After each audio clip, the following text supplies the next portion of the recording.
Alright, hello and welcome to the Stanley Parable Ultra Deluxe Edition. Steam Summer Sale has come by, so I figured I'd pick up a few that seemed, well, a few that I've been wanting to pick up a while, as well as some that seem particularly streamer-friendly. So with that in mind, this one's been a bit on my radar for a while. Well, it's basically a kind of VN walking simulator type game, and that seems right up my alley, given what I'm usually streaming. But yeah, I actually don't know much of anything about going on in this game, so I should have an easy time giving some fresh reactions. So here's hoping I can keep it interesting. Let's dive right in. The end is never the end is never the. This is the story of a man named Stanley. And yes, the stream Stanley title worked is for a in. company in a big building where he was employee number 427. Employee number 427's job was simple. He sat at his desk in room 427 and he pushed buttons on a keyboard. Orders came to him through a monitor on his desk, telling him what buttons to push, how long to push them, and in what order. This is what Employee 427 did every day of every month of every year. Oh man, that sounds. Although others might have considered it soul-rending, Yes, it is. Stanley relished every moment that the orders came in, as though he had been made exactly for this job. And Stanley was happy.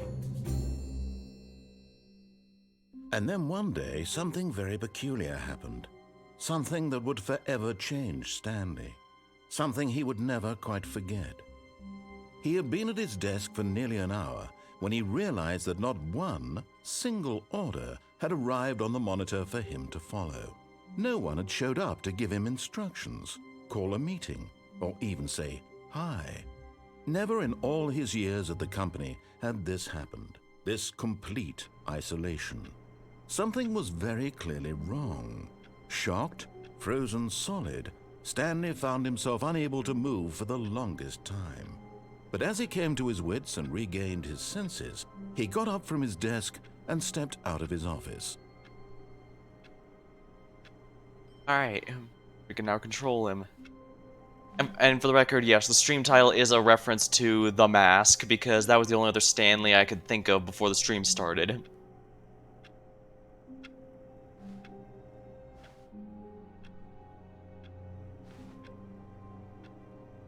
No jumping.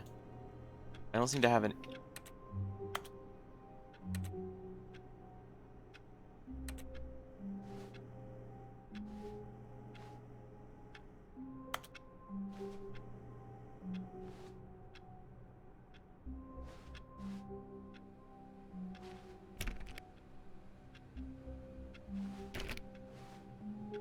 It looks like I interact with stuff but All of his co-workers were gone. What could it mean? Stanley decided to go to the meeting room. Perhaps he had simply missed a memo. oh, it's not letting me go back. Interesting.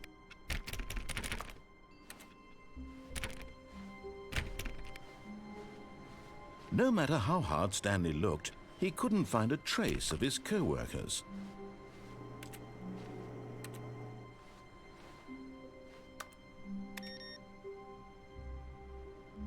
Stanley went around touching every little thing in the office, but it didn't make a single difference, nor did it advance the story in any way.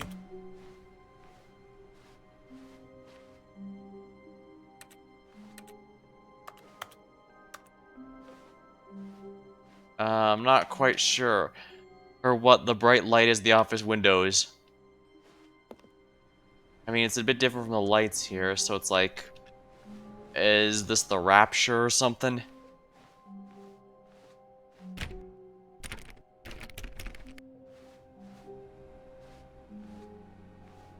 I can't jump, so I can't crash through these windows.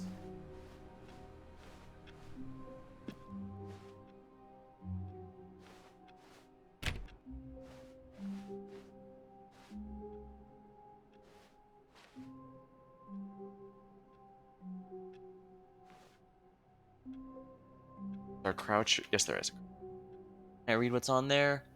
Fuel, I think it says. When Stanley came to a set of 2 open doors, he entered the door on his left.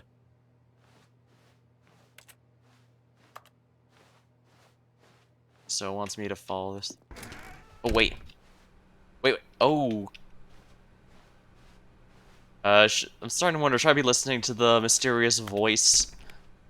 I'm not sure if I should be listening to this mysterious voice.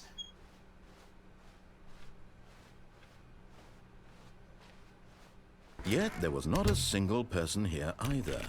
Feeling a wave of disbelief, Stanley decided to go up to his boss's office, hoping he might find an answer there. How to solve a dispute with a coworker. Let a ball and stuff inside. Take it out passively aggressively on the others. Resent coworkers not supporting you more. That sounds like a very good way to ruin an office. Using slides to assure employees everything's okay. Make sure your slide has a slick blue graphic on the header and throw in some B text. This will ensure a calm, productive work environment. Everyone is unique, you most of all. About typical for an office slide. Number of slides on this slide. Charts, charts, and slides, slides. What do people want? Things. Happy feelings. Violet James, you are fired. Rate at which the chart depicts the same slide. You depict the same information. Rate of increase per graphs on the slide. Please, no more charts. I'm begging you. Please stop. The Boss Appreciation Minute. On your Boss Appreciation Minute worksheet, circle the top 20 things you like most about your boss. Fill out in triplicate and return to your Boss Appreciation Specialist. I've had quite a few bosses I've appreciated over the years, and some quite less so. Solving interpersonal conflict. If you find yourself in a conflict with another diligent employee like yourself, more inclined to a conflict, unless you're the kind of person initiating conflict, why do we hire you? What are your dreams of the future? Talk radio, mitosis. Mitosis? Isn't that what... I guess you're doing that passively. Metamorphosis, comatose, transcendence. Tips for not getting fired. Talk less. Do unbelievably amazing work all the time, every day, with no expectation of promotion or recognition. Also, don't get fired. Yeah, tips for not getting fired. Don't get fired. Do synergize core value expenditures. Shift to global market. Parade. Monetize. Free to play. Shit.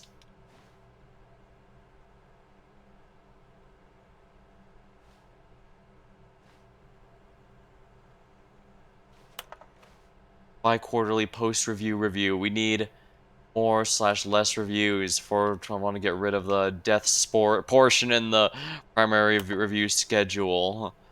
But I think that's a stupid idea. More water coolers, more water cooler heaters. Charts need to be more hip to appeal to teenage demographic. Find teenagers, put in teenage demographic. Big net, some sort of. Oh my. Yeah, these ones start moving a lot more quickly, it looks like. Rate of increase of graphs per slide. Please, no more charts. I'm begging you, stop.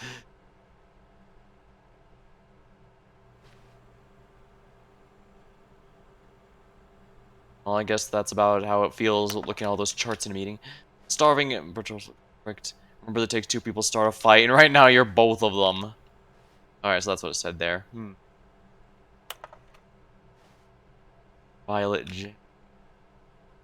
Violet or Violent? Violet, James, you're fired. Graphs? Graphs about things and money. We have our new product. Things, but what money? With money to buy more things. A fax. Target demographic teenagers. What is hot? Profits. Stock market is here somewhere here. Colored in segment stripes. Requires secondary research. Pie.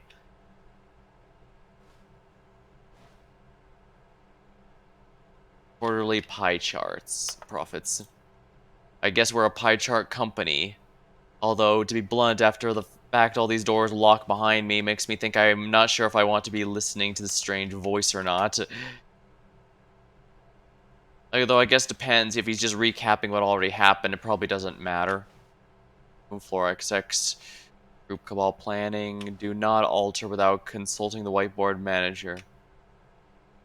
This box is too small. 8 bird.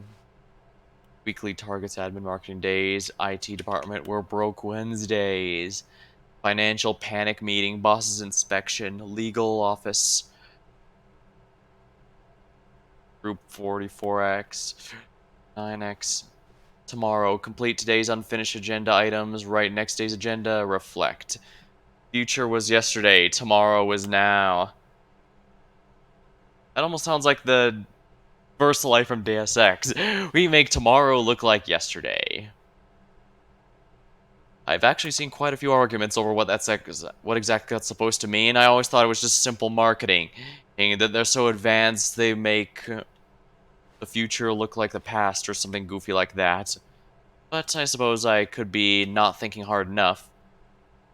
Please keep the targets on the topic of who moved my desk. Hire somebody to fire the proper paper synergy guy. Papers are too synergized. Fire paper guy. Hire someone to synergize papers and synergize papers. Get all the broom closet. Standardized graphs to 40 times wide. Not efficient.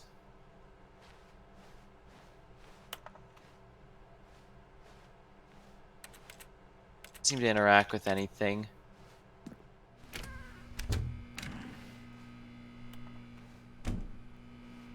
Stanley stepped into the broom closet, but there was nothing here, so he turned around and got back on track.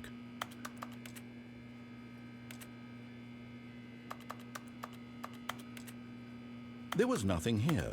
No choice to make, no path to follow, just an empty broom closet. No reason to still be here. Sadly, the voice is probably right. Said get the guy out of the broom closet, but there's nothing in there. No person in there. Coming to a staircase, Stanley walked upstairs to his boss's office.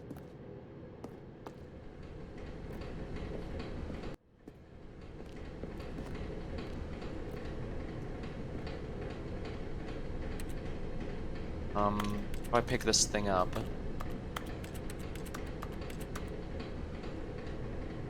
Islandy. I can't tell what this drawing is. It's too to the ground.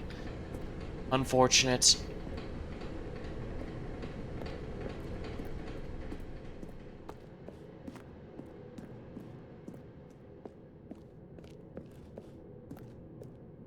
Sweet.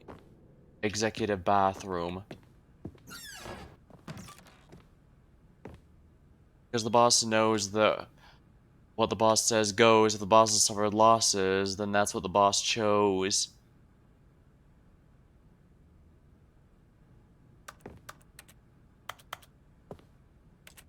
Yeah, sometimes stuff really is the issue with management.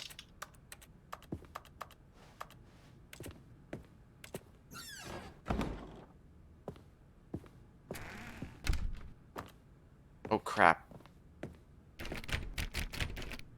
Yeah.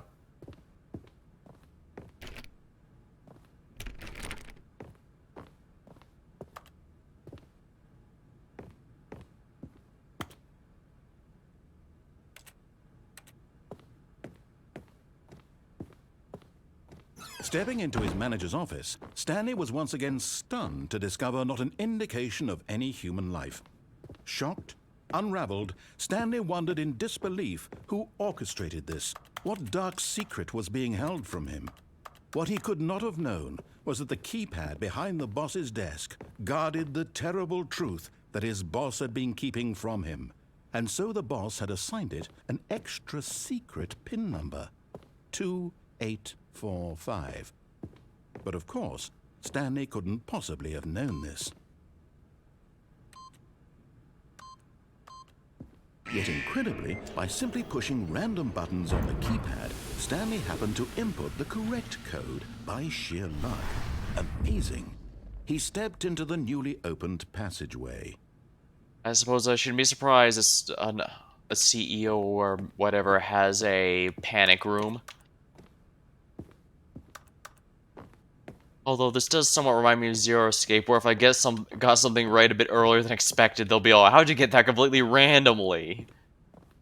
Now granted, I imagine that's mostly for people who are supposed to be replaying the game and remember the puzzles, but it's still a bit goofy because not all of them are that difficult if we're completely honest. Zero Escape 3 is the one where happened, I mean.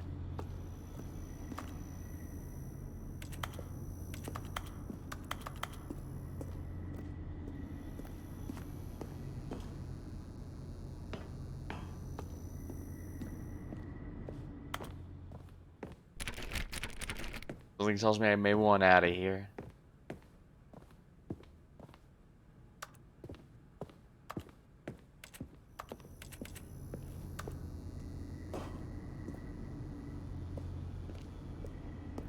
That leads down. Well, let's see if there's anything in here. Nope, but if I need to hide, I guess that'll work. Alright, let's see what this company's actually doing beyond just making and selling pie charts. Loading. Descending deeper into the building, Stanley realized he felt a bit peculiar. It was a stirring of emotion in his chest. Not radiation? As though he felt more free to think for himself, to question the nature of his job. Why did he feel this now, when for years it had never occurred to him? This question would not go unanswered for long. Well, sometimes you just don't feel special. Oh. Whoops. Nope. Never mind. Stanley actually got back into the elevator and Oh. went back up. Silly me. Why did Stanley do that when he knew that it would just lead back to his boss's office? Well, that's a great question. I just can't wait to find out. I was wondering if it would allow me to do that.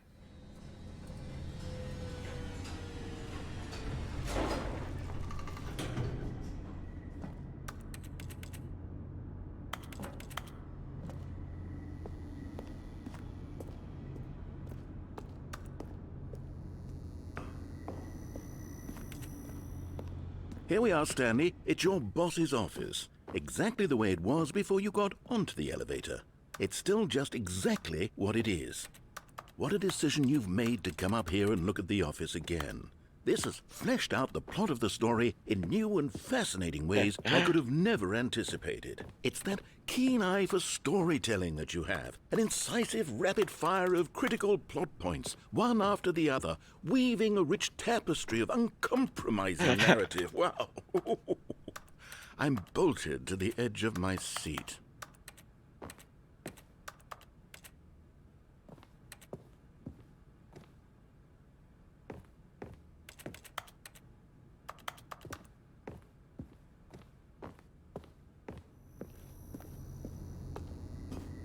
Alright, I'm going back now. Incredible. Now he's getting back into the elevator and going down again. Ladies and gentlemen, how does he keep coming up with all of this?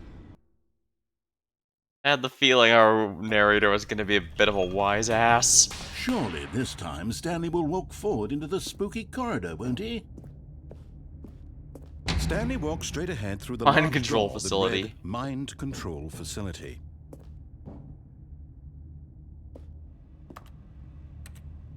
Escape.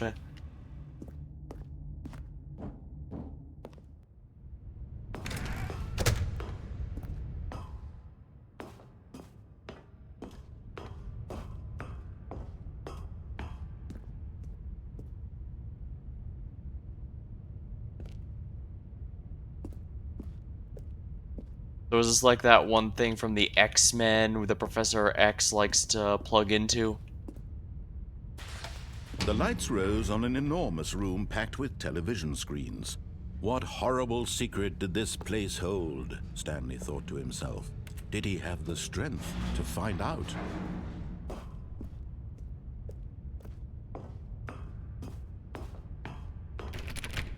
Yeah, it's not letting me go back.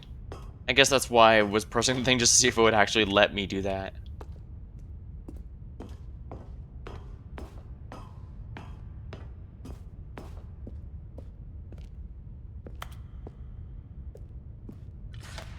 Now the monitors jumped to life, their true nature revealed. Fired. Each bore the number of an employee in the building, Stanley's co-workers. The lives of so many individuals reduced to images on a screen, and Stanley, one of them, eternally monitored in this place where freedom meant nothing.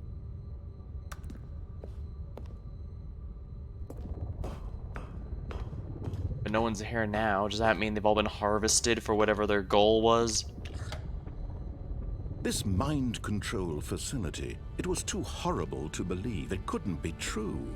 Had Stanley really been under someone's control all this time? Was this the only reason he was happy with his boring job? That his emotions had been manipulated to accept it blindly? So one.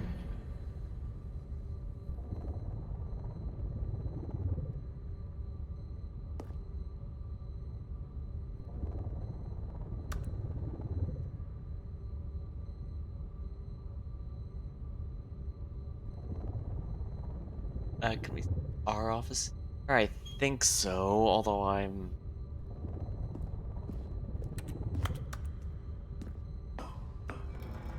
No, he refused to believe it. He couldn't accept it. His own life in someone else's control? Never! It was unthinkable, wasn't it? Was it even possible? Had he truly spent his entire life utterly blind to the world? But here was the proof. The heart of the operation. Controls labeled with emotions. Happy, or sad, or content. Walking, eating, working. All of it monitored and commanded from this very place. And as the cold reality of his past began to sink in, Stanley decided that this machinery would never again exert its terrible power over another human life. For he would dismantle the controls once and for all.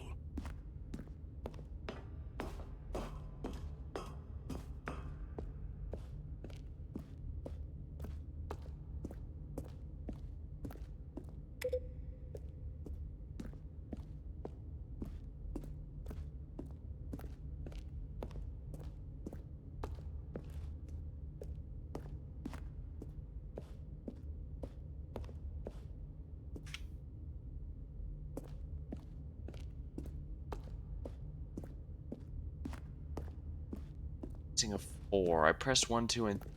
So where's the 4?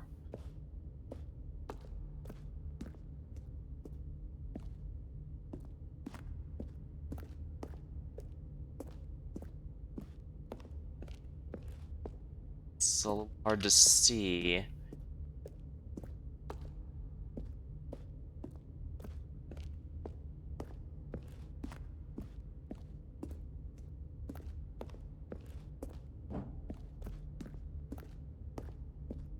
Radioactive, whatever, and he seems to just be for decoration.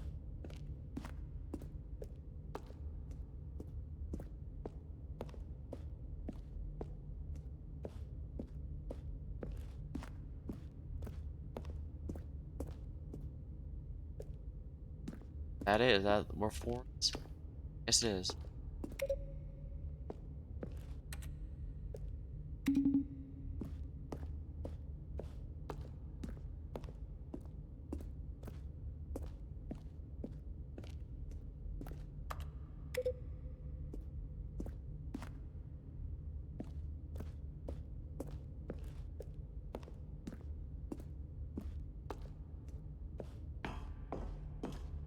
I actually can't go anywhere else right now.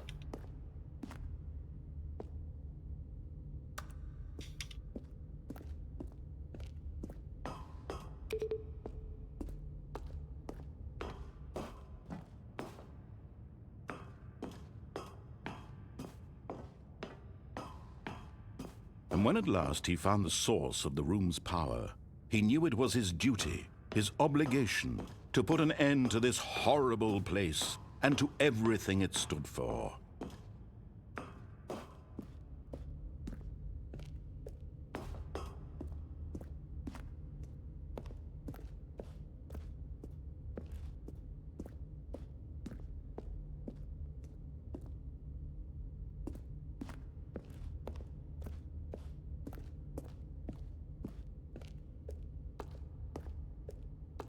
Well, that escalated quickly, I have to say. I knew there's something was going up, but some sort of weird mind control device is not what I expected.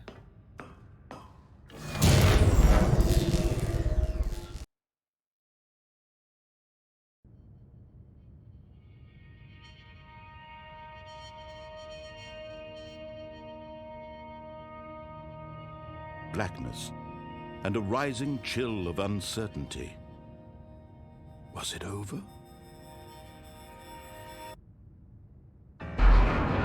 Yes.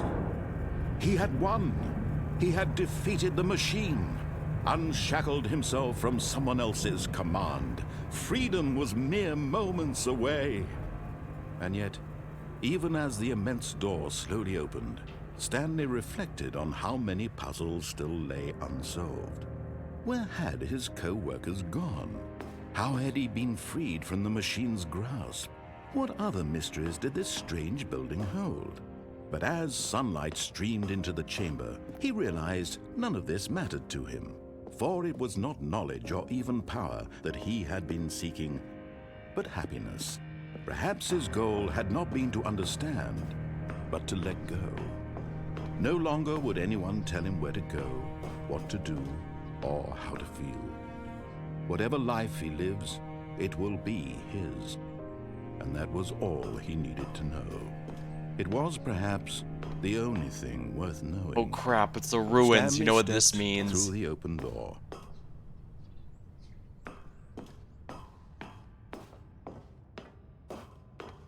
Seems to have teleported me somewhere else entirely after I pushed the console button.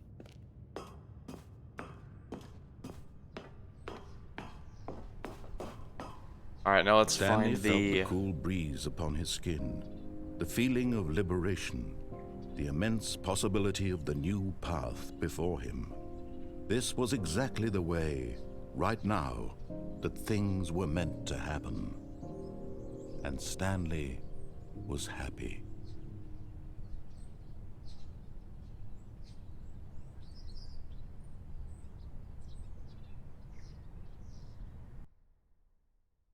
Achievement unlocked. Get your first achievement. Well, that's an interesting achievement.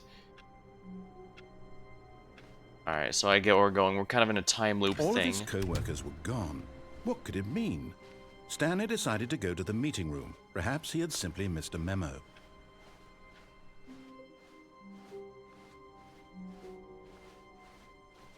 When Stanley came to a set of 2 open doors, he entered the door on his left.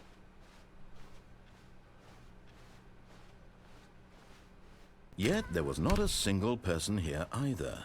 Feeling a wave of disbelief, Stanley decided to go up to his boss's office, hoping he might find an answer there. Oh no, no, not again. I won't be part of this. I'm not going to encourage you. I'm not going to say anything at all. I'm just going to be patient and wait for you to finish whatever it is you enjoy doing so much in this room. Please take your time. Someone was here in the...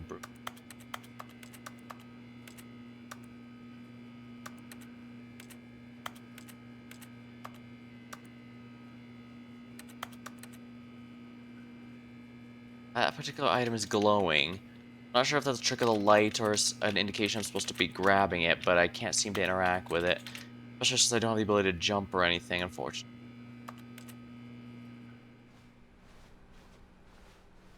Coming to a staircase, Stanley walked upstairs to his boss's office.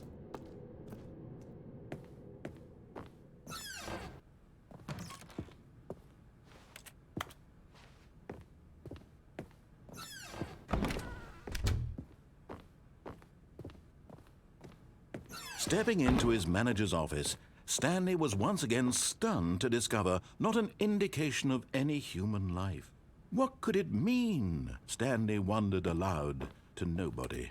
He began wildly tearing through papers on the boss's desk, pulling books off the shelf, looking behind paintings, desperate for clues to his situation. But his attention was caught by a keypad behind the boss's desk. What could its purpose be? In fact, this keypad guarded the terrible secret that lay buried below his feet. And so the boss had assigned it an extra secret PIN number, 2845. But of course, Stanley couldn't possibly have known this. Yet incredibly, by simply pushing random buttons on the keypad, Stanley happened to input the correct code by sheer luck. Amazing. He stepped into the newly opened passageway. This time I'm gonna go with... Rather than going off the walls too much, I want to see what happens if I go with the on button before.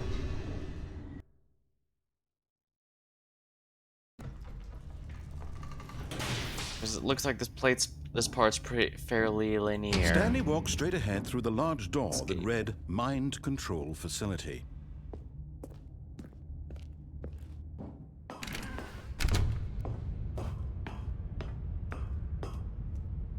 The lights rose on an enormous room packed with television screens. What horrible secret did this place hold? Stanley thought to himself.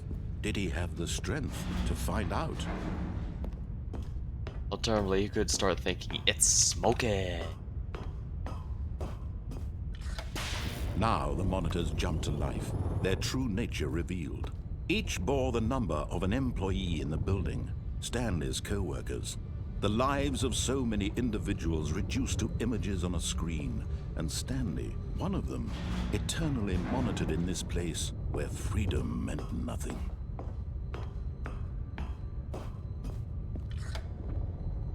This mind control facility, it was too horrible to believe. It couldn't be true. Had Stanley really been under someone's control all this time? Was this the only reason he was happy with his boring job? That his emotions had been manipulated to accept it blindly? No, he refused to believe it. He couldn't accept it. His own life in someone else's control? Never! It was unthinkable. Wasn't it? Was it even possible? Had he truly spent his entire life utterly blind to the world? But here was the proof. The heart of the operation. Controls labeled with emotions. Happy, or sad, or content. Walking, eating, working. All of it monitored and commanded from this very place. And as the cold reality of his past began to sink in, Stanley decided that this machinery would never... Oh, Stanley, you didn't just activate the controls, did you? After they kept you enslaved all these years, you go and you try to take control of the machine for yourself? Is that what you wanted? Control? Loading mind control systems. Oh, Stanley, I applaud your effort, I really do. But you need to understand, there's only so much that machine can do. You were supposed to let it go, turn the controls off, and leave. If you want to throw my story off track, you're going to have to do much better than that. I'm afraid you don't have nearly the power you think you do. For example, and I believe you'll find this pertinent, Stanley suddenly realized he had just initiated the network's emergency detonation system. In the event that this machine is activated without proper DNA identification, nuclear detonators are set to explode, eliminating the entire complex. How long until detonation then? Let's say, 2 minutes. Now this is making things a little more fun, isn't it, Stanley? It's your time to shine. You are the star. It's your story now. Shape it to your heart's desires. This is much better than what I had in mind. What a shame we have so little time left to enjoy it. Mere moments until the bomb goes off. But what precious moments each one of them is. More time to talk about you, about me, where we're going, what all this means. I barely know where to start. What's that? You'd like to know where your co-workers are? A moment of solace before you're obliterated? All right, I'm in a good mood. You're gonna die anyway. I'll tell you exactly what happened to them. I erased them. I turned off the machine. I set you free. Of course, that was merely in this instance of the story. Sometimes when I tell it, I simply let you sit there in your office forever, pushing buttons endlessly and then dying alone. Other times, I let the office sink into the ground, swallowing everyone inside, or I let it burn to a crisp. I have to say this, though, this version of events has been rather amusing. Watching you try to make sense of everything and take back the control wrested away from you, it's quite rich. I almost hate to see it go. But I'm sure whatever I come up with on the next go-around will be even better. My goodness, only 34 seconds left. But I'm enjoying this so much. You know what? To hell with it. I'm going to put some extra time on the clock, why not? These are precious additional seconds, Stanley. Time doesn't grow on trees. Oh dear me, what's the matter, Stanley? Is it that you have no idea where you're going or what you're supposed to be doing right now? Or did you just assume when you saw that timer that something in this room was capable of turning it off? I mean, look at you, running from button to button, screen to screen, clicking on every little thing in this room. These numbered buttons, no, these colored ones, or maybe this big red button, or this door. Everything, anything, something here will save me. Why would you think that, Stanley? That this video game can be beaten? one soul? Do you have any idea what your purpose in this place is? Stanley, you're in for quite a disappointment. But here's a spoiler for you. That timer isn't a catalyst to keep the action moving along. It's just seconds ticking away to your death. You're only still playing instead of watching a cutscene because I want to watch you for every moment that you're powerless. To see you made humble. This is not a challenge. It's a tragedy. You wanted to control this world, that's fine. But I'm going to destroy it first, so you can't. Take a look at the clock, Stanley. That's 30 seconds you have left to struggle. 30 seconds until a big boom and then nothing. No ending here, just you being blown to pieces. Will you cling desperately to your frail life, or will you let it go peacefully? Another choice. Make it count, or don't. It's all the same to me, all a part of the joke. And believe me, I will be laughing at every second of your inevitable life from the moment we fade in until the moment I say, happily ever after.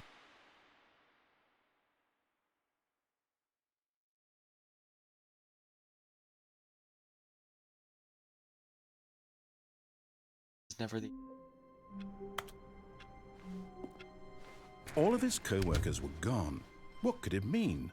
Stanley decided to go to the meeting room. Perhaps he had simply missed a memo.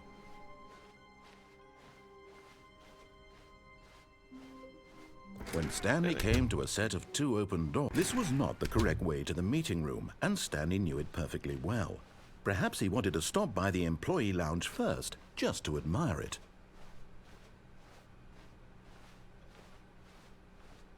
Ah, yes, truly a room worth admiring. It had really been worth the detour after all, just to spend a few moments here in this immaculate, beautifully constructed room. Stanley simply stood here, drinking it all in.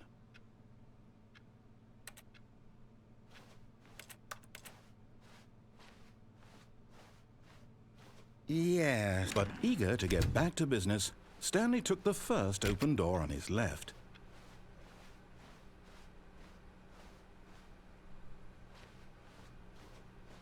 Stanley was so bad at following directions, it's incredible he wasn't fired years ago.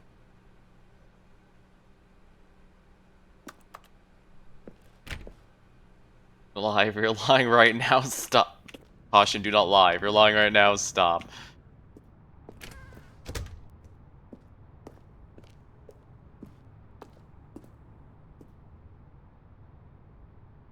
Is there waiting around someplace? It can be a legit tactic.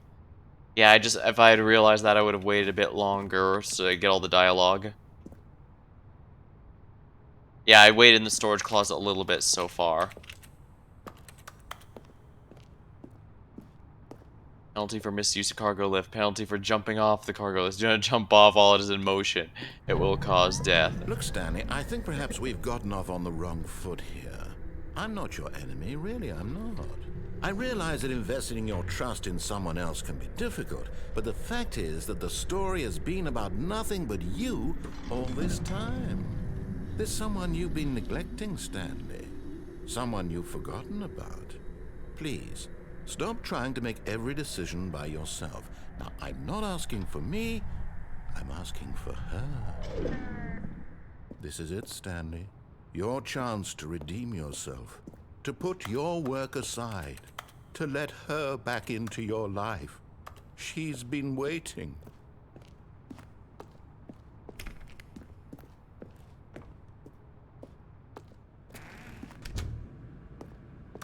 Only one direction I can go anywhere here, so I can't really actively defy him this time.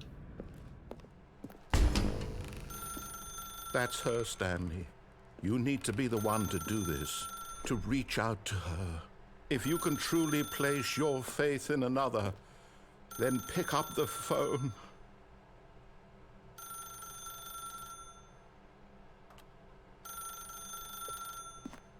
Normally I'd say there's no way to continue without picking it up, but... As Stanley picked up the phone, a white light engulfed him, filling him not just with radiance, but with hope. Hope for a life reunited one... Wait. Oh, goodness. Stanley, did you just unplug the phone? No, that wasn't supposed to be a choice. How did you do that? You actually chose incorrectly? I didn't even know that was possible. Let me double check. Rustling of papers. No, it's definitely here, clear as day. Stanley picks up the phone. He's taken to his apartment where he finds his wife, and the two pledge themselves to one another. Music comes in, fade to white, roll credits. Not picking up the phone is actually somehow an incorrect course of action. How is that even possible? None of these decisions were supposed to mean anything. I don't understand. How on earth are you making meaningful choices? What did you... Wait a second. Did I just see... No, that's not possible. I can't believe it. How had I not noticed it sooner? You're not Stanley. You're a real person. I can't believe I was so mistaken. This is why you've been able to make correct and incorrect choices. And to think I've been letting you run around in this game for so long. If you'd made any more wrong choices, you might have negated it entirely. It's as though you completely ignored even the most basic safety protocol for real-world decision-making. Or did you not grasp the severity of the situation? Well, I won't have that kind of risk on my watch. I'm going to stop the game for a moment so we can educate you properly on safe decision-making in the real world. Please observe this helpful instructional video. Choice. It's the best part of being a real person. But if used incorrectly, can also be the most dangerous. For example, in this scenario, a hypothetical real person named Rupert has a choice. He could invent a machine that eliminates food shortages across the world to make life better for all people. Or he could spend years of hard work forgetting how to read. Which choice would you make? Remember that unlike here, the real world makes sense, and at no time should you make a choice that does not conform to rational logic. If you find yourself speaking with a person who does not make sense, in all likelihood, that person is not real. Allow the person to finish their thought, then provide an excuse why you cannot continue talking. Turn to a partner and practice saying, "My goodness, is it 4:30? I'm supposed to be having a back, sack, and crack." Excellent. Making choices on a regular basis is the best part to a healthy decision-making process. Most medical professionals recommend making at least 8 choices per day. Do you make more than 8? Less? And finally, if you begin to wonder if your choices are actually meaningful and whether you'll ever make a significant contribution to the world, just remember that in the vast infiniteness of space, your thoughts and problems are materially insignificant, and the feeling should subside. At this time, your instructor will guide you in an exercise to test and reinforce the material covered in this video. Welcome back. You may have noticed that this room has begun to deteriorate as a result of narrative contradiction. But not to worry. Now that you're properly informed on good decision-making, we're going to revisit a choice you made just a few minutes ago and see what the correct thing to do would have been. This way, please.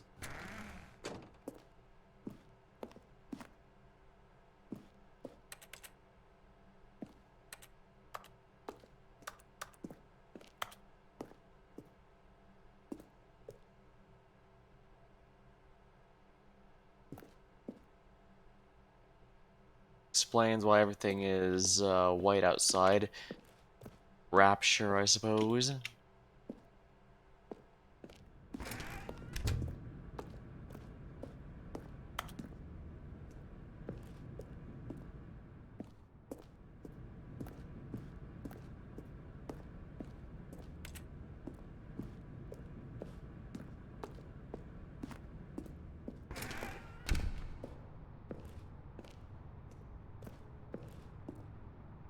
Won't let me squeeze through here, it seems.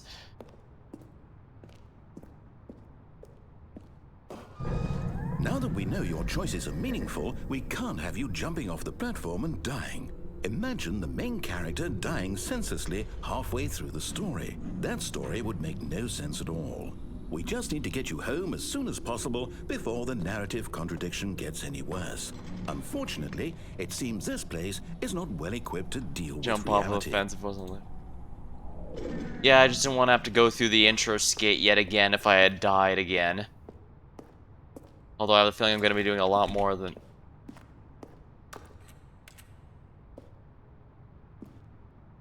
Although I have a feeling I'm going to be going through that quite a bit.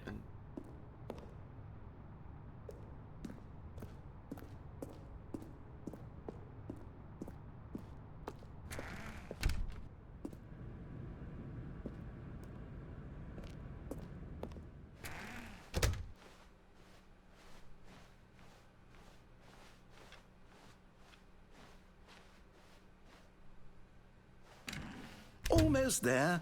You'll take the door on the left, back to the correct ending, the story will have resolution once again, and you'll be home free in the real world.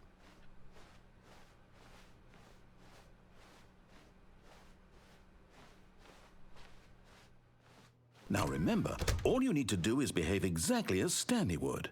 That means choosing responsibly and always putting the story first. I'm quite sure you'll be up to the task. Just follow my lead and you'll be fine. All right. When Stanley came to a set of 2 open doors, he entered the door on his left.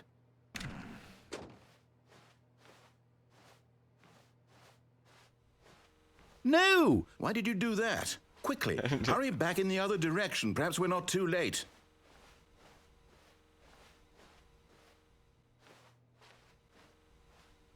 Oh, everything's a lot different now. It's all twisted. Sometimes it does let me go back like it did let me go through the elevator again, but then it just forced me to go right back. So it didn't really do anything.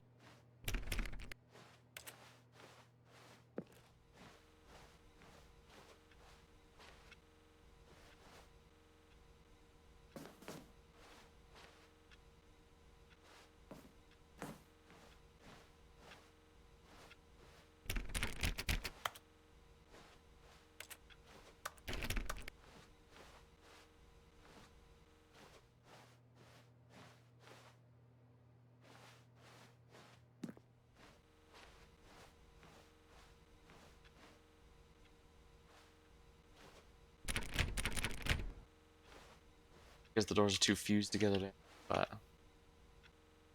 someone had a lot of fun with stretching out these models.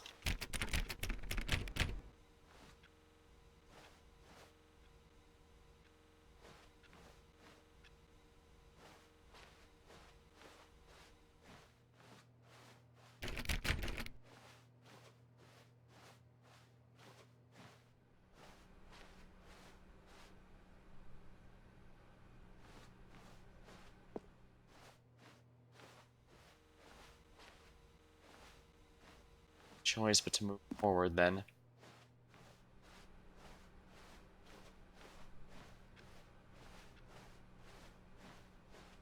Oh, it's ruined. I can't believe after everything we talked about that my story, you've destroyed my work. Why? For what? What did you get out of that? What did you think was so special about seeing the game undone, left here like so much garbage? It's worthless now. And what am I supposed to do? Even if there were a way to continue, would it be worth it? To know that my story is now incorrect? How can I go back to that? I can't erase that knowledge. I'll have to live with it forever. Reliving its impossibility forever. I couldn't live that way. Sometimes it has to be this way. To shut the game down entirely? To willingly destroy all of my work? I don't know. What's the answer? What do I do? What do I do? You can't. Achievement unlocked. You can't jump. No, I have to shut the game down. I have to. No, seriously, we disabled it.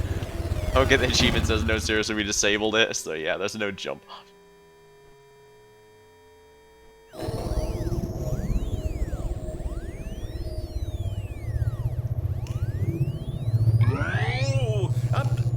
I'm here. I'm still here. Here in this pile of rubbish. With you. You. Who thought you were so clever. Now look where we are. My entire game is destroyed. It was the only thing in the world that was mine, and you've run it into the ground. What, did you think that would be funny? You just had to see? Didn't I impress upon you how important it was to be like Stanley? He actually knows how to do what I tell him to. He understands that if I say to do something, there's a damn good reason for it. That thought hadn't even occurred to you, had it? That there's a world outside of you? You're a child. Oh, my story. If you'd just gone through the door on the left, you would have seen it. There was a whole underground facility. You would have destroyed it and been victorious. It would have been so perfect. I worked so hard, or tried so hard to make... behave exactly as Stanley would. That means choosing responsibly and always putting the story first. I'm quite sure you'll be up to the task. Just follow my lead and you'll be fine. All right. When Stanley came to a set of 2 open doors, he entered the door on his left. Obviously, we're not going to listen to him. No! Why did you do that? Quickly, hurry back. Behave exactly as Stanley would. That means choosing responsibly and always putting the story first. I'm quite sure you'll be up to the task. Just follow my lead and you'll be fine. All right. When Stanley came to a set of 2 open doors, he entered the door on his left. No! Why did you do that? Quickly, hurry back. Behave exactly as Stanley would. That means choosing responsibly and always putting the story first. I'm quite sure you'll be up to the task. Just follow my lead and you'll be fine. All right. When Stanley came to a set of 2 open doors, he entered the door on his left. No! Why did you do that? Quickly, hurry back. Behave exactly as Stanley would. That means choosing responsibly and always putting the story first. I'm quite sure you'll be up to the task. Just follow my lead and you'll be fine. All right. When Stanley came to a set of 2 open doors, he entered the door on his left. It was giving me a choice, then I have a feeling this Why isn't... did you do that? Yeah. Quickly, hurry back. Behave exactly as Stanley would. That I means can't tell if choosing it's genuinely responsibly going to and keep always looping me putting until I the get this story right, or first. doing this enough I'm times quite is going to sure set you'll be up to off the as task. Just an follow my event lead flag and of you'll some be sort. fine. All right. When Stanley came to a set of 2 open doors, he entered the door on his left.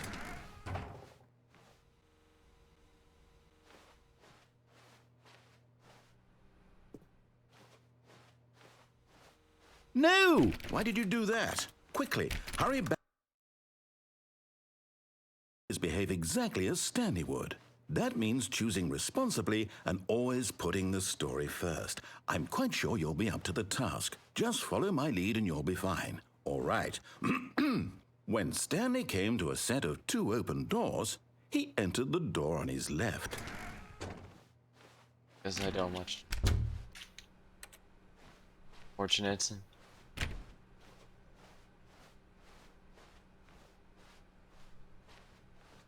Yet there was not a single person here either. Feeling a wave of disbelief, Stanley decided to go up to his boss's office, hoping he might find an answer there. Coming to a staircase, Stanley walked upstairs to his boss's Oh, I office. can't go downstairs anymore.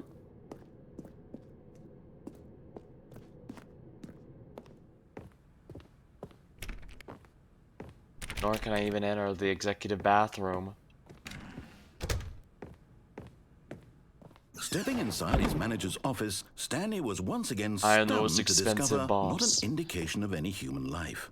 Shocked, unraveled, Stanley wondered in disbelief who orchestrated this, until he saw the door with a voice receiver next to it. Surely behind this door lay all the answers to his questions. And beyond all probability, he knew the passcode. He had seen it on his boss's computer just last week. Night Shark 115. Was this the code to open the door? Would it still work? There was only one way to find out. Stanley had been trained never to speak up, but now he would draw from within himself the courage to face the unknown. He drew a sharp breath and then spoke the code.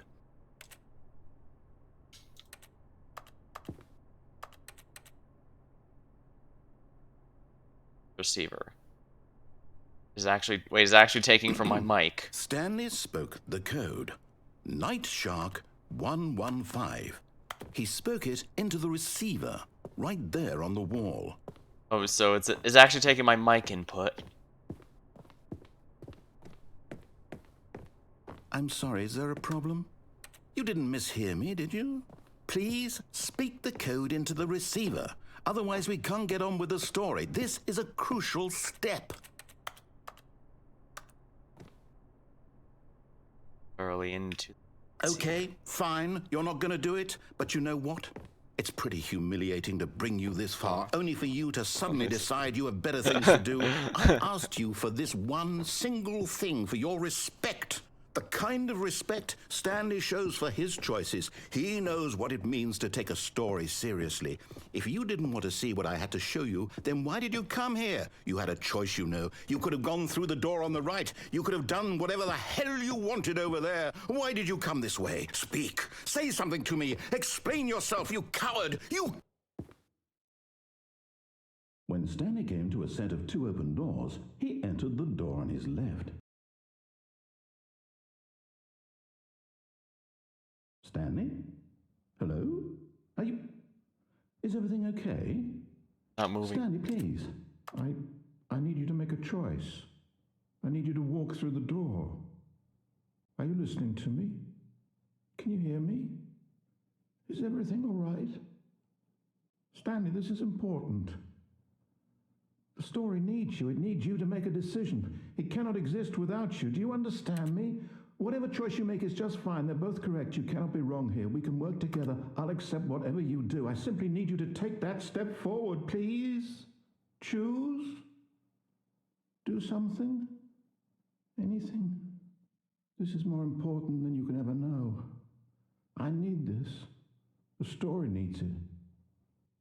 So, you hear me? Are you there? Are you listening to this? Stanley, are you there? Okay.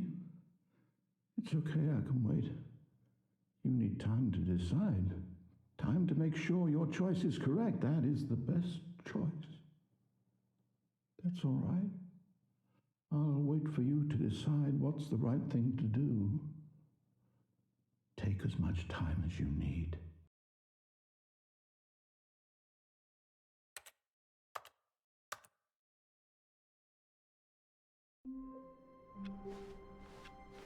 All of his co-workers were gone. What could it mean? Stanley decided to go to the meeting room. Perhaps he had simply missed a memo.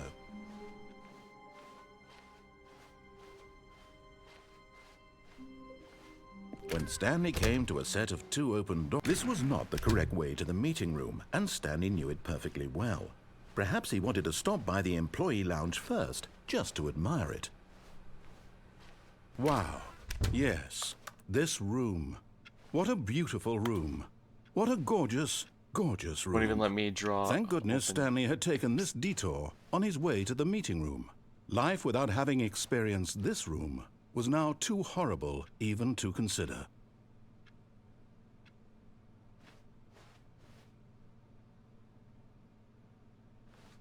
Yes, really, really worth it being here in the room. A room so utterly captivating that even though all your co-workers have mysteriously vanished, here you sit looking at these chairs and some paintings. Really worth it.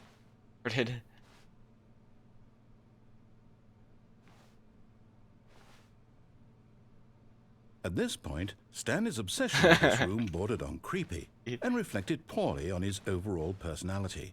It's possible that this is why everyone left.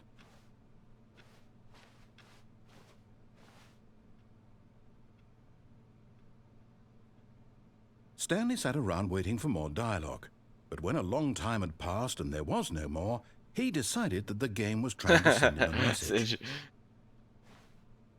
But at last, he'd had enough of the amazing room and took the first open door on his left to get back to business.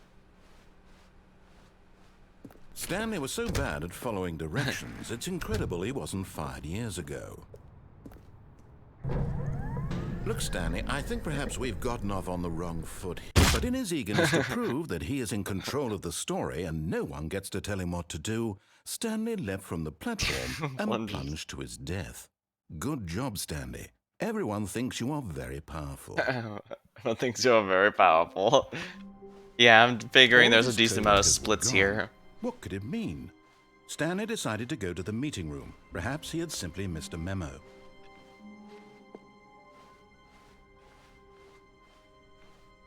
When Stanley came to a set of 2 open doors, this was not the correct way to the meeting room, and Stanley knew it perfectly well. Doesn't appear to be a sprint button, so I can't rush through all this. Lounge first, just to admire it.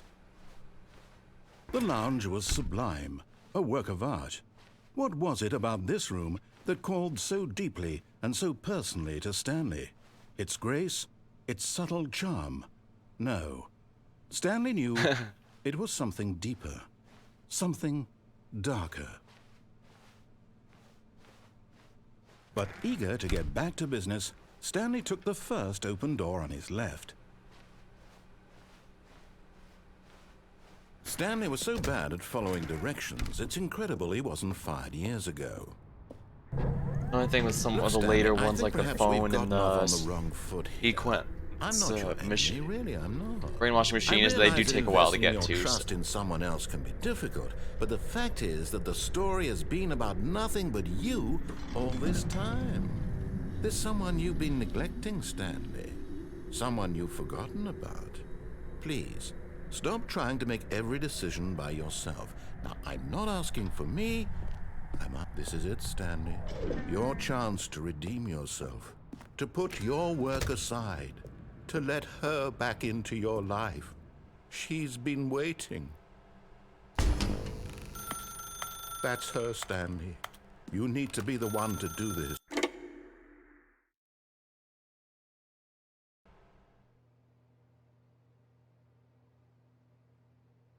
Oh, Stanley, is that you? Hold on, sweetie. Sorry to keep you waiting. I'm just pulling the bread out of the oven. All right. Okay, there we go. All right, now, I want you to come in and tell me all about your day. Gotcha.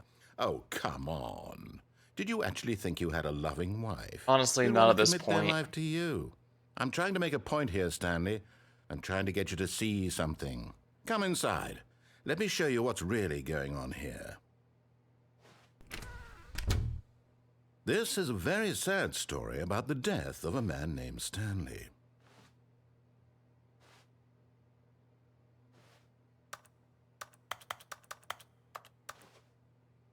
Stanley is quite a boring fellow. He has a job that demands nothing of him, and every button that he pushes is a reminder of the inconsequential nature of his existence.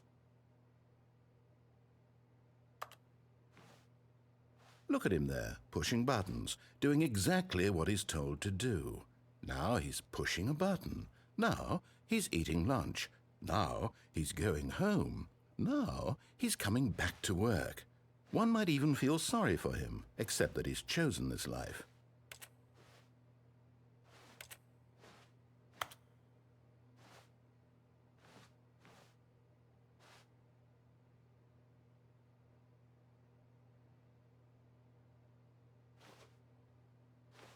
A bunch of little stuff, but I can't quite tell. I can't entirely tell whenever something actually will contribute if I do nothing and when it will.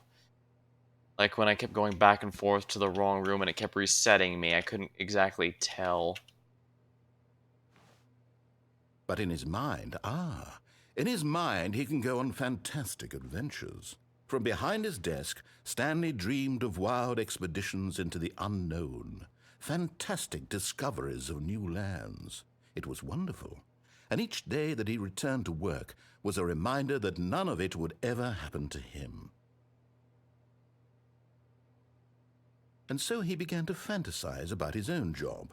First, he imagined that one day while at work, he stepped up from his desk to realize that all of his co-workers, his boss, everyone in the building had suddenly vanished off the face of the earth. The thought excited him terribly.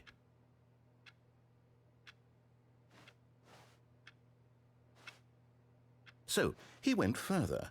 He imagined that he came to two open doors and that he could go through either. At last, choice. It barely even mattered what lay behind each door. The mere thought that his decisions would mean something was almost too wonderful to behold.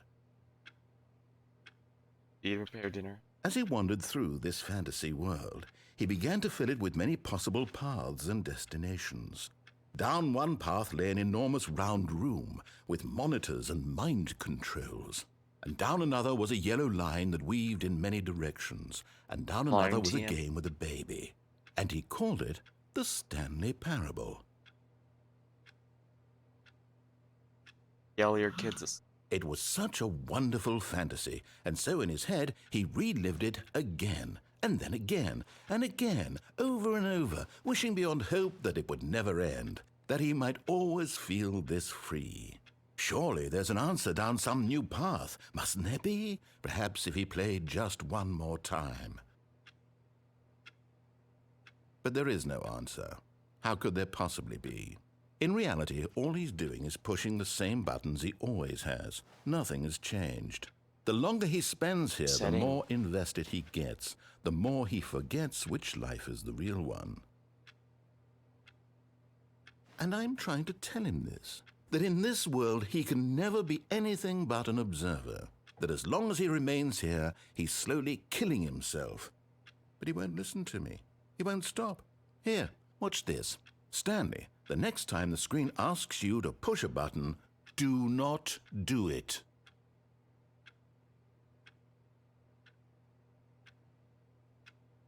I'm not going to press it this time then.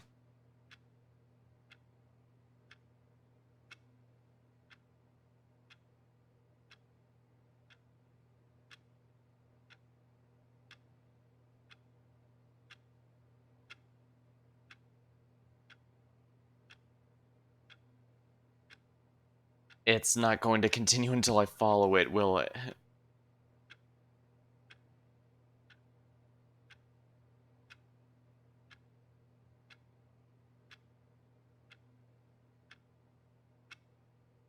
Fine, we'll continue to give it a bit more time, but if it keeps doing this, I won't be, And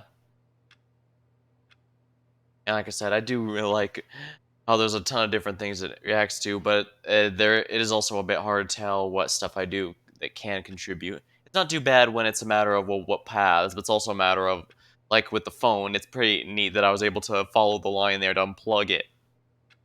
However, that still led to an issue with, oh, I can't tell when it's, like, I can't tell if it's necessary here or not.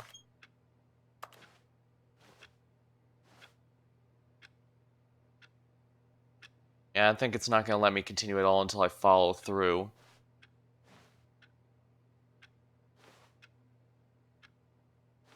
Yeah, the fact it's our apartment's turning back into our office is not something that escaped me.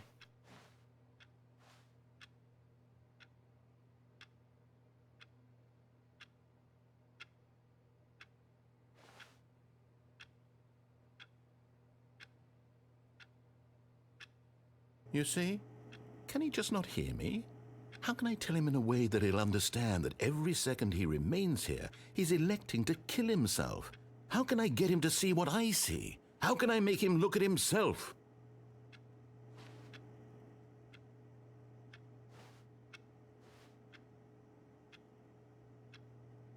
I suppose I can't, not in the way I want him to.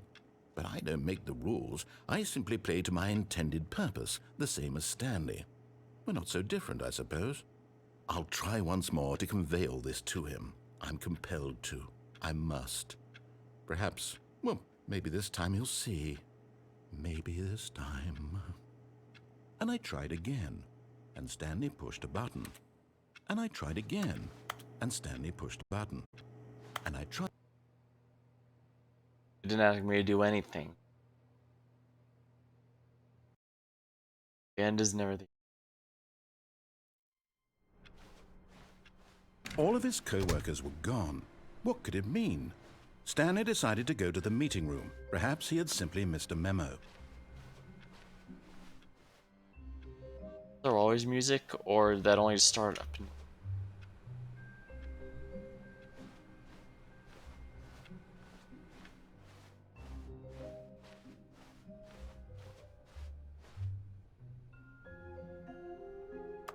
You press it right like a When book. Stanley came to a set of 2 open doors, this was not the correct way to the meeting room, and Stanley knew it perfectly well. Perhaps he wanted to stop by the employee lounge first, just to admire it. Standing now in this incredible room, Stanley for the first time understood true happiness. Then the feeling went away, and he felt sad again. Eager to get back to business, Stanley took the first open door on his left. Stanley was so bad at following directions, it's incredible he wasn't fired years ago. Look, Stanley, I think perhaps we've gotten off on the wrong foot here. I'm not your enemy, really, I'm not. I realize that investing your trust in someone else can be difficult, but the fact is that the story has been about nothing but you all this time. There's someone you've been neglecting, Stanley. Someone you've forgotten about. Please, stop trying to make every decision by yourself. Now, I'm not asking for me, I'm asking for her.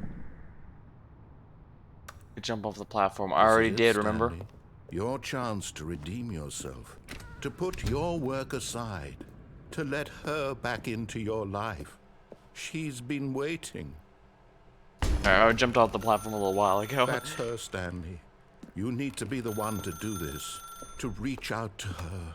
Oh, no, you can't. Did you just unplug the phone? No, that wasn't supposed to be a choice. How did you do that? You actually chose incorrectly? I didn't even know that was possible. Let me double check. Wrestling papers. No, it's definitely here, clear as day. Stanley picks up the phone. He's taken to his apartment where he finds his wife, and the two pledge themselves. And we to know one this is another. complete Music bullshit comes in, because we fade to saw white, that no ending. He credits. doesn't do Not that. picking up the phone is actually somehow an incorrect course of action. How is that even possible? None of these decisions were supposed to mean anything. I don't understand. How on earth are you making meaningful choices? What did you... Wait a second. Did I just see... No, that's not possible. I can't believe it. How had I not noticed it sooner? You're not Stanley. You're a real person.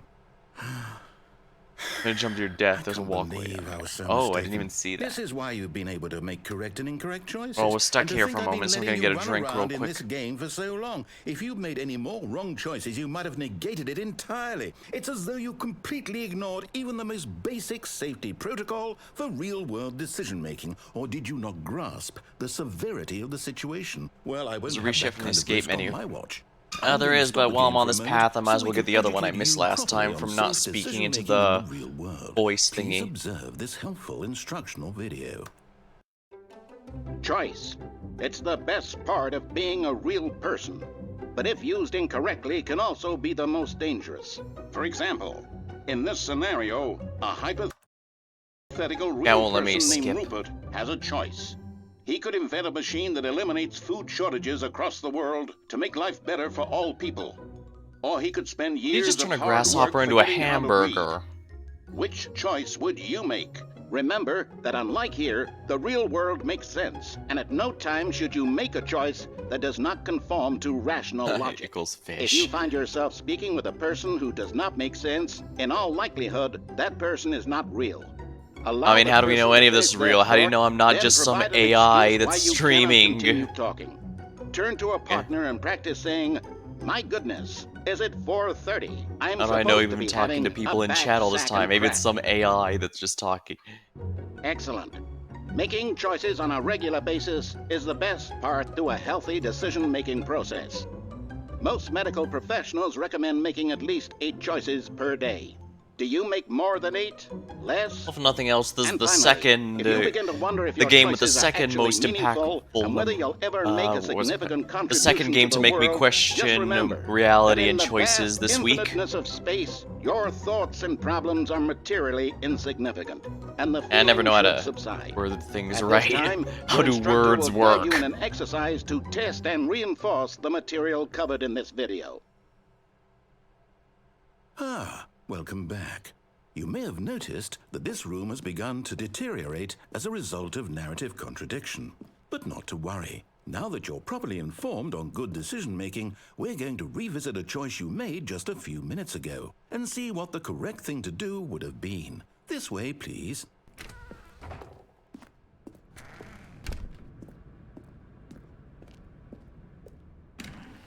Yeah, I said the rafters. Now that we know your choices are meaningful, we can't have Actually, you yeah, if I jumping jump off from the here and platform fall all the way dying. down to the bottom, I'll Imagine die, the but main I could probably character get caught on the dying rafters. senselessly halfway through the story. That story would make no sense at all. We just need to get you home as soon as possible before the narrative contradiction gets any worse. Unfortunately, Don't out me. it seems this place is not well equipped to deal with reality.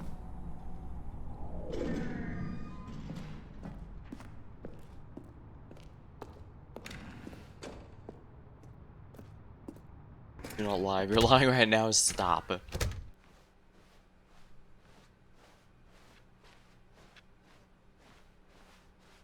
That said, the fact there was red arrows pointing at a door Almost implied there. I'm supposed to You'll go take the door there, on the but left, back to the correct ending. The story will but since have I can't resolution jump, once I again, can't seem to and go you'll over be the thing to home reach free it, in which is the a real little. world. Now remember, all you need to do is behave exactly as Stanley would. That means choosing responsibly and always putting the story first. I'm quite sure you'll be up to the task. Just follow my lead and you'll be fine. All right. When Stanley came to a set of 2 open doors, he entered the door on his left. Alright, now to warp the room. No! Why did you do that? Quickly, hurry back in the other direction. Perhaps we're not too late.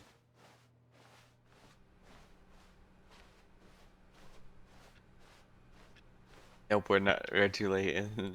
It's ruined. Ruined. I can't believe, after everything we talked about, that my story, you've I destroyed need to go in my there, work. but I can't find a Why? way to get For in there. what? What did you get out of that? What did you think was so special about seeing the game undone, left here like so much garbage? It's worthless now. What am I supposed to do? Even if there were a way to continue, would it be worth it? To know that my story is now incorrect? How can I go back to that?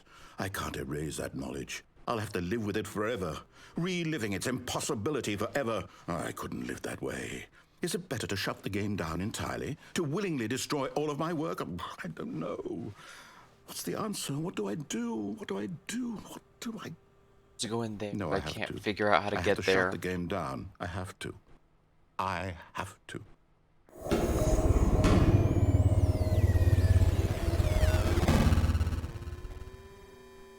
Alright, so now we get reset. And I guess that really must use my mic.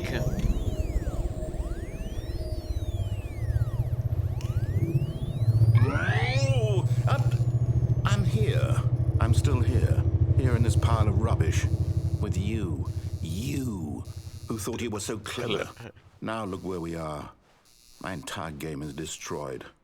It was the only thing in the world that was mine, and you've run it into the ground. What, did you think that would be funny? You just had to see? More or less, Didn't yes. I impress upon you how important it was to be like Stanley? Given what you've been doing to He actually Stanley, I'm knows how not to do sure what I tell it's him all to. that good He an idea. understands that if I say to do something, there's a damn good reason for it. That thought hadn't even occurred to you, had it? That there's a world outside of you? You're a child. Oh, my story. If you'd just gone through the door on the left, you would have seen it. There was a whole underground facility. You would have destroyed it and been victorious. It would have been so perfect. I worked so hard on it. I tried so hard to make... behave exactly as Stanley would. That means choosing responsibly and always putting the story first. I'm quite sure you'll be up to the task. Just follow my lead and you'll be fine. All right. When Stanley came to a set of 2 open doors, he entered the door on his left.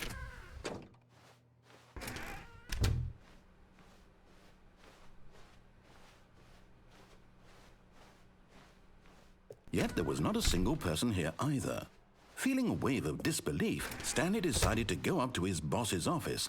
Hoping him coming to a staircase, Stanley walked upstairs. It doesn't let me go to his downstairs boss's anymore. office. It doesn't let. It's kind of railroading me.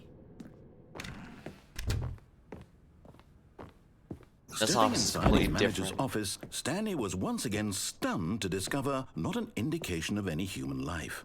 Shocked, unraveled, Stanley wondered in disbelief who orchestrated this, until he saw the door with a voice receiver next to it. Surely behind this door lay all the answers to his questions. And beyond all probability, he knew the passcode. He had seen it on his boss's computer just last week. Nightshark 115. Was this the code to open the door? Would it still work? There was only one way to find out. Stanley had been trained never to speak up, but now he would draw from within himself the courage to face the unknown. He Night drew a Shark sharp 115. breath and then spoke the code. Night Shark 115. Night Shark 115. Night Shark 115. Night Shark 115. Stanley spoke the code. Night Shark 115. He spoke it into the receiver, right there on the wall.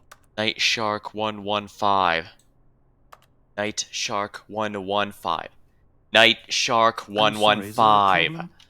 You didn't mishear me, did you? Please speak the code into the receiver. Otherwise, we can't get on with the story. This is a crucial step. Night Shark 115.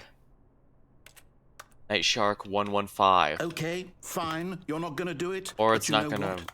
It's pretty humiliating to bring you this far, only for you to suddenly decide you have better things to do. I asked you for this one single thing, for your respect.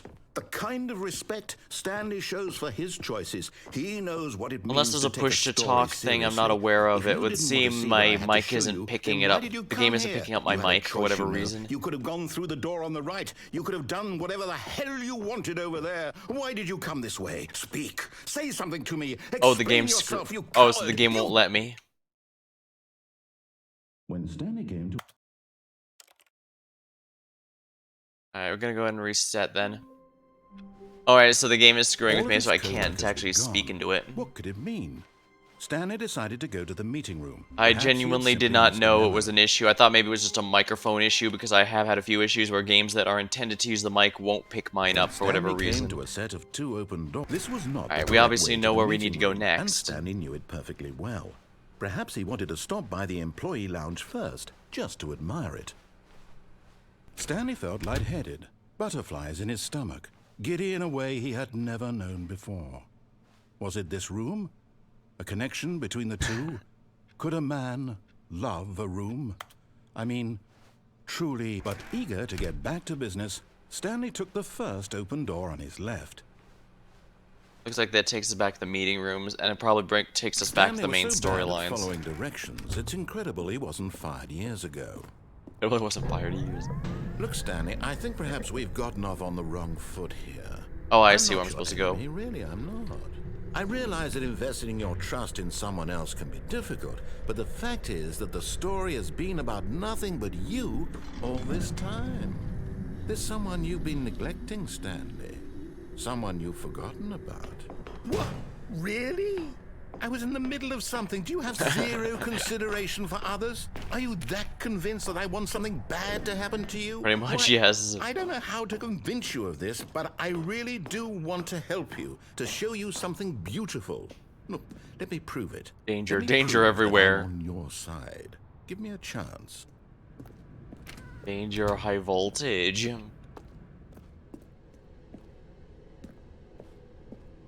No buckets past this point.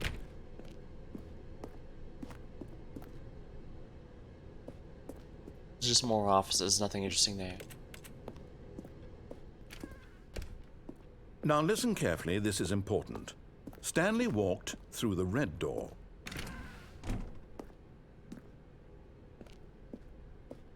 Aha, perhaps you misunderstood. Stanley walked through the red door. I still don't think we're... I figured it would do this eventually. Door. Oh, thank God you are willing to listen to me. Do you see that I really have wanted you to be happy all this time? The problem is all these choices. The two of us always trying to get somewhere that isn't here. Running and running and running, just the way you're doing right now. Don't you see that it's killing us, Stanley? I'm pretty sure this is going in an endless circle. We would both be so much happier if we just stopped. And I think I have a solution. Here, let me show you.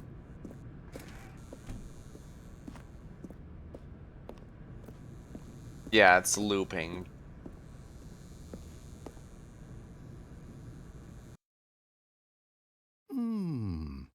What do we want? What are we looking for? This, a runway? What's it called for when the plane lands? Here, yes. This looks like a Oh, UFO. it's beautiful, isn't it? If we just stay right here, right in this moment with this place, Stanley, I think I feel happy. I actually feel happy.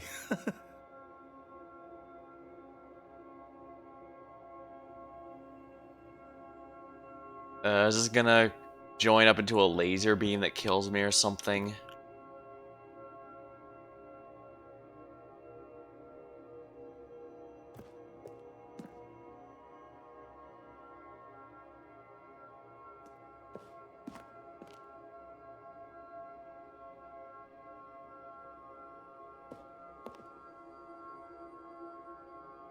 There's our circles forming a square.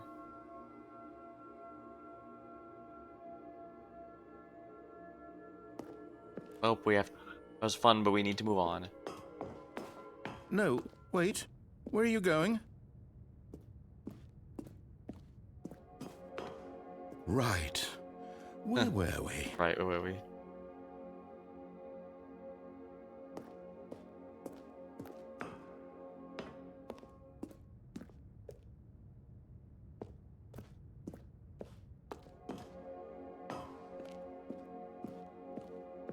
Those look quite nice, I will say.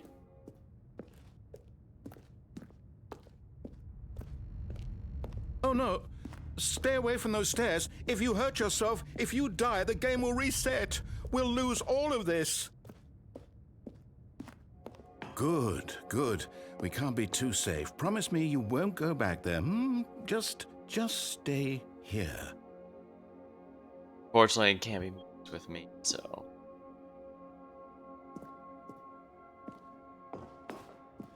No! What do we talk about? You're risking everything we achieved here. Are you... You are going to stay here, aren't you?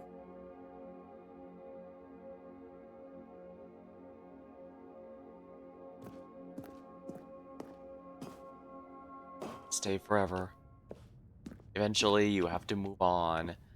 That's how it is with life.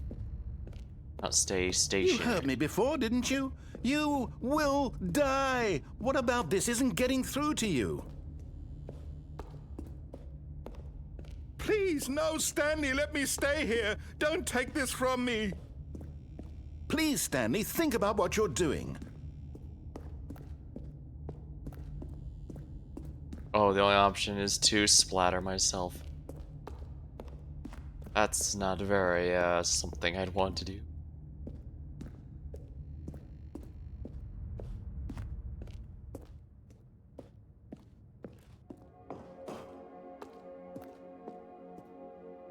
No new dialogue here, it looks like.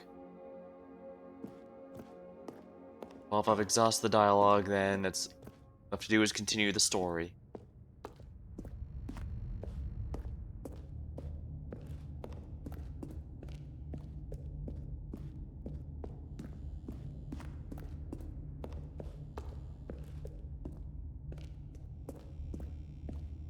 No! Oh, thank God. You lived. You had me worried there for a moment. Now, can we please get back to the other room? Okay. There. See? This is what you want. This is where we can both be happy. We really can. If we stop moving, we just have to stop moving.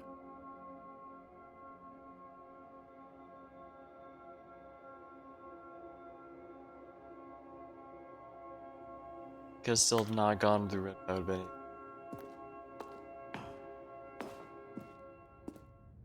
Stanley, go back. There's nothing good that can come from this.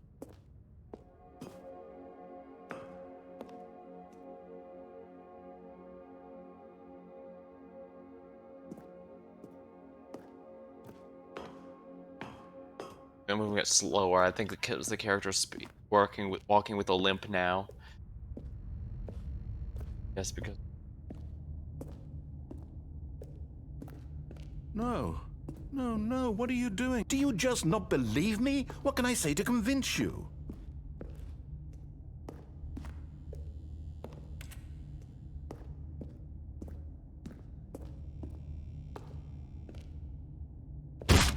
Stanley, let's go back to the other room. Can you do that? Yes, perhaps you can. Perhaps you finally see what I'm talking about. I know you'll see that we can't be happy if we leave this place. You can see that, can't you?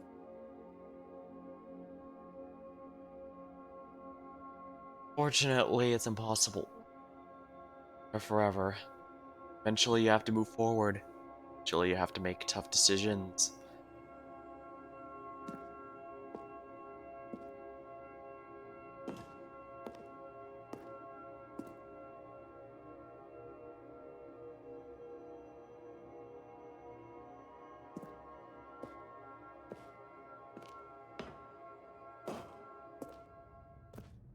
No, perhaps not.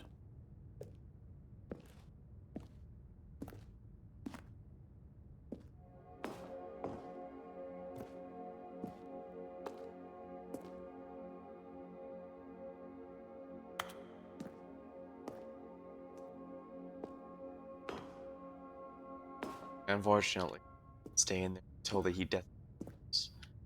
Must find a way forward. I was kind of hoping it'd be a bit more interesting than what they're making us do here. Jumping off there. My God, is this really how much you dislike my game? That you'll throw yourself from this platform over and over to be rid of it? You are literally willing to kill yourself to keep me from being happy. Am I reading the situation correctly? Or maybe you're just getting a kick out of it. I don't know anymore. Do you actually want to stay alive? Or are you just teasing me?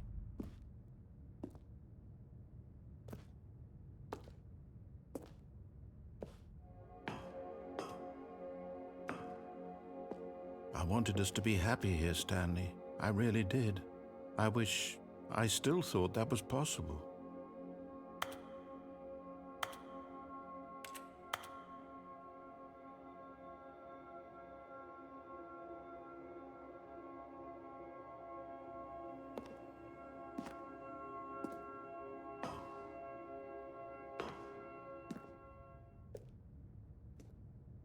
Now we're moving at a crawl now.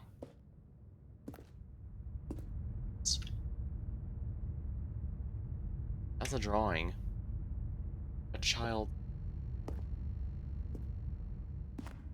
Imagine that's going to be rather meaningful.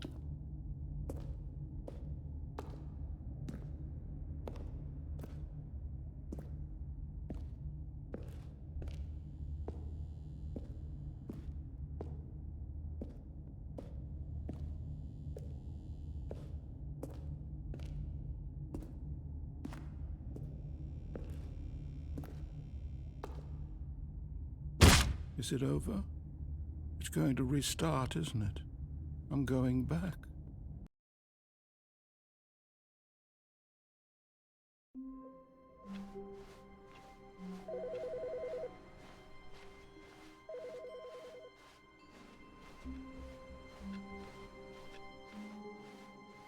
New content.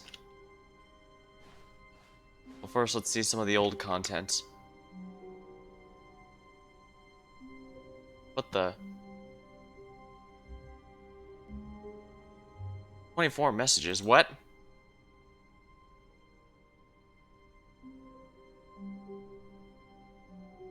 Sorry about that, I need to adjust how sensitive the Nightbot is. I just added it, but I guess I need to be more specific.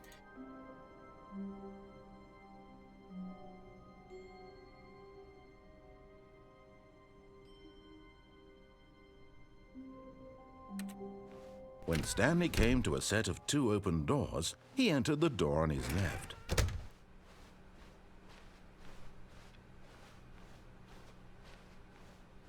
Yet there was not a single person here either. Feeling a wave of disbelief, Stanley decided to go up to his boss's office. It's boarded up the broom closet, so I can't go back in there.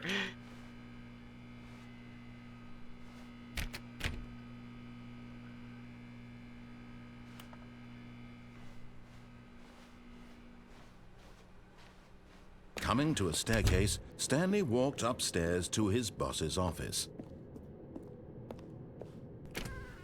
Let's do the other one. I want to go through a bit. The moment he entered his manager's office, Stanley froze in his tracks. Not a living soul anywhere. Could he really be all alone? This was too much for Stanley to take. Too much for any man to take. Stanley was in such a rush to get through the story as quickly as possible, he didn't even have a single minute to just let the narrator talk. That kind of anxiety isn't healthy, so he relaxed for a few moments with some calming New Age music. Calming New Age music.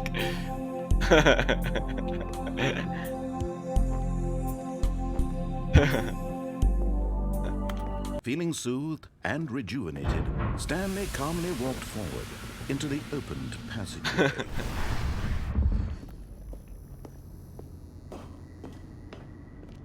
Yeah, I was surprised when I went in here and I,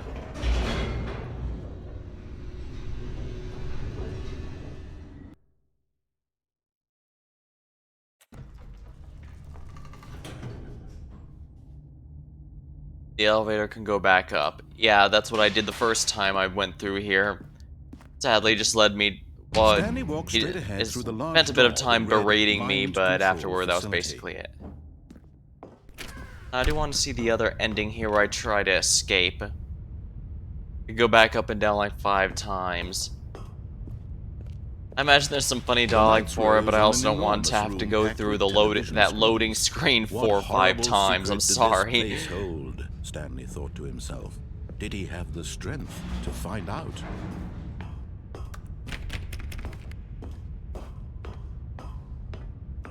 I wouldn't mind if there wasn't that actual loading screen between the two, but that's just a lot of delays. Now the monitors jumped to life, their true nature revealed. Each bore the number of an employee in the building, Stanley's co-workers. The lives of so many individuals reduced to images on a Does that screen. have, some of and those have Stanley, glowing one of them, radiation in their eternally boxes? monitored in this place where freedom meant nothing.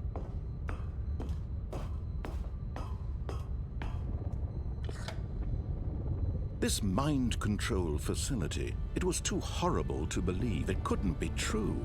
Had Stanley really been under someone's control all this time? Was this the only reason he was happy with his boring job? That his emotions had been manipulated to accept it blindly? No, he refused to believe it. He couldn't accept it. His own life in someone else's control? Never! It was unthinkable. Wasn't it? Was it even possible? Had he truly spent his entire life utterly blind to the world?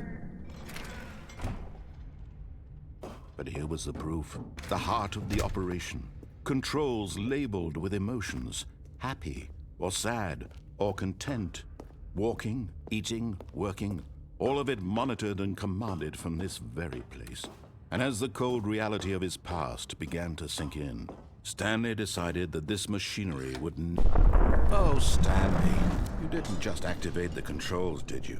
After they kept you enslaved all these years, you go and you try to take control of the machine for yourself. Is that what you wanted? Control?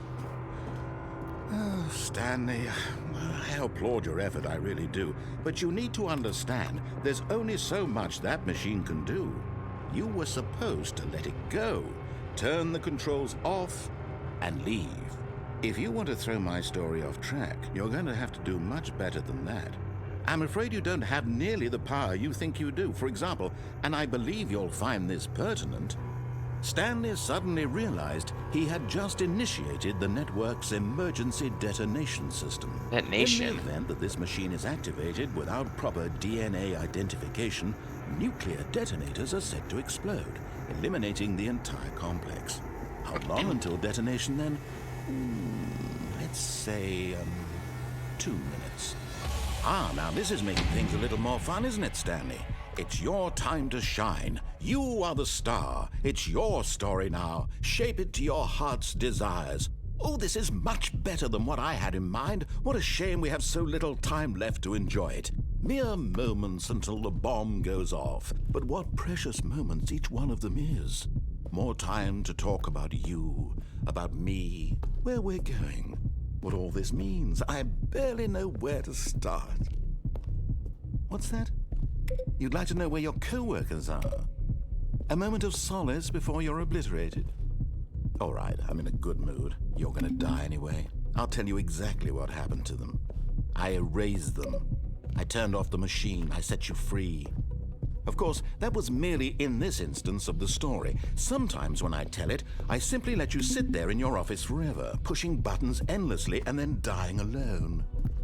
Other times, I let the office sink into the ground, swallowing everyone inside, or I let it burn to a crisp.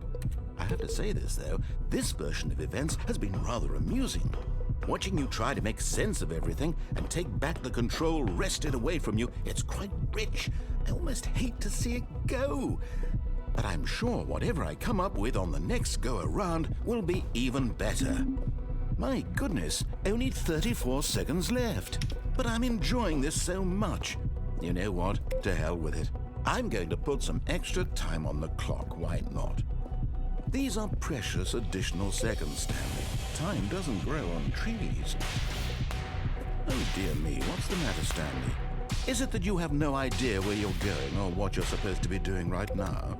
Or did you just assume when you saw that timer that something in this room was capable of turning it off? Come on, I know this door opens, I just don't know Running where. from button to button, screen to screen, clicking on every little thing in this room. These numbered buttons, no, these colored ones. Or maybe this big red button, or this door. Everything, anything, something here will save me. Why would you think that, Stanley? That this video game can be beaten? Won? Solved? Do you have any idea what your purpose in this place is? But you really believe there's an answer?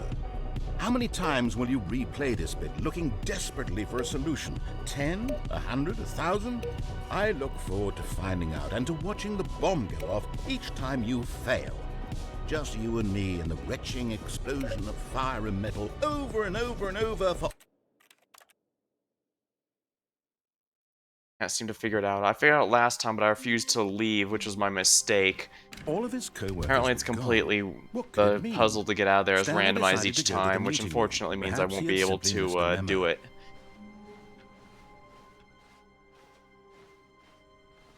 I do want to see what happens if I go down the When usual way and then Stanley came to a escape. set of 2 open doors, he entered the door on his left.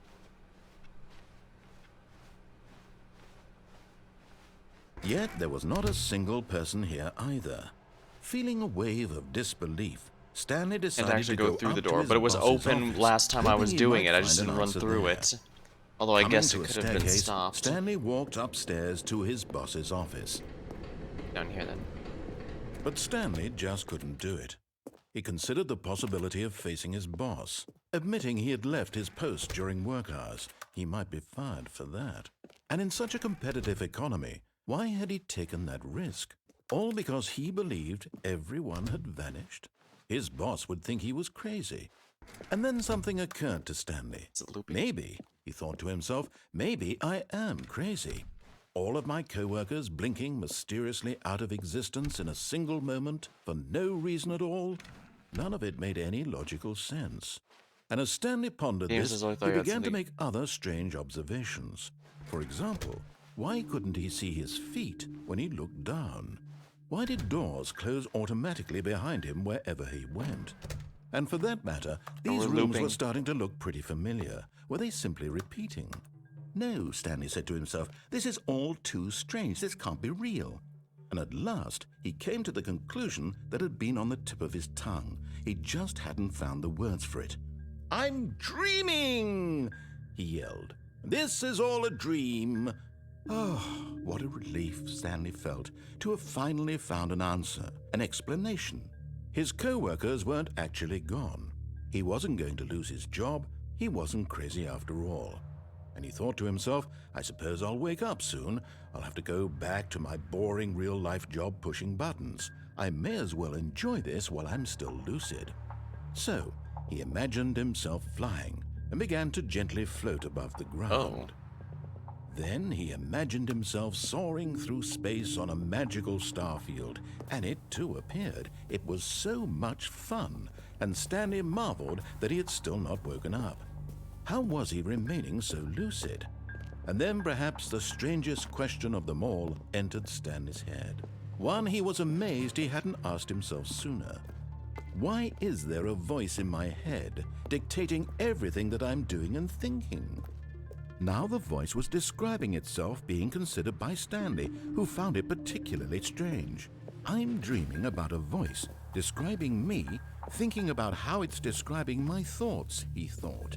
We must And go when he thought it all deeper. very odd and wondered if this voice spoke to all people in their dreams, the truth was that, of course, this was not a dream. How could it be? Then why were we floating in Was Stanley space a moment simply ago? deceiving himself, believing that if he's asleep, he doesn't have to take responsibility for himself? Stanley is as awake right now as he's ever been in his life. Now, hearing the voice speak these words was quite a shock to Stanley. After all, he knew for certain, beyond a doubt, that this was in fact a dream. Did the voice not see him float and make the magical stars just a moment ago? How else would the voice explain all that? This voice was a part of himself too. Surely, if he could just... He would prove it. He would prove that he was in control, that this was a dream. So he closed his eyes gently, and he invited himself to wake up. He felt the cool weight of the blanket on his skin, the press of the mattress on his back, the fresh air of a world outside this one. Let me wake up, he thought to himself. I'm through with this dream. I wish it to be over. Let me go back to my job. Let me continue pushing the buttons. Please, it's all I want. I want my apartment, and my wife, and my job. All I want is my life exactly the way it's always been. My life is... I am normal. Everything will be fine. I am okay.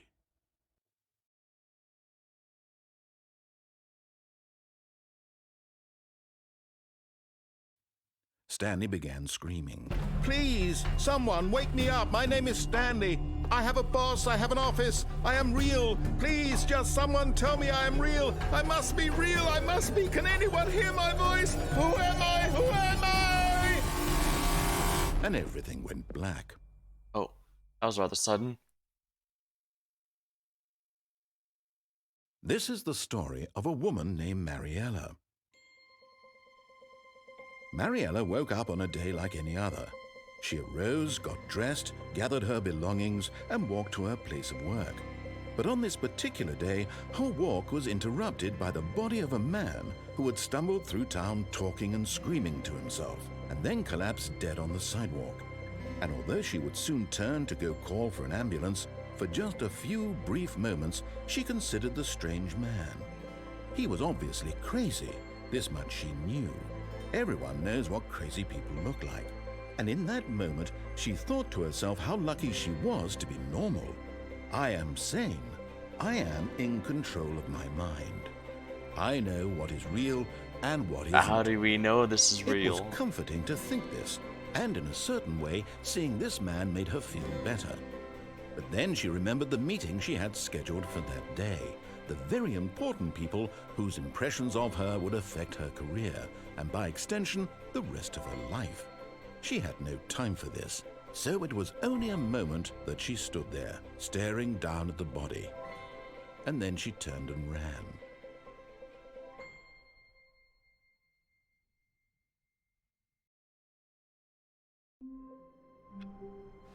Now we're gonna go through the escape. Even now, Stanley's office was a distant memory. What did it look like? There was a computer, perhaps, and a painting. Was it a painting or a photo? He could no longer recall. When Stanley came to a set of 2 open doors, he entered the door on his left.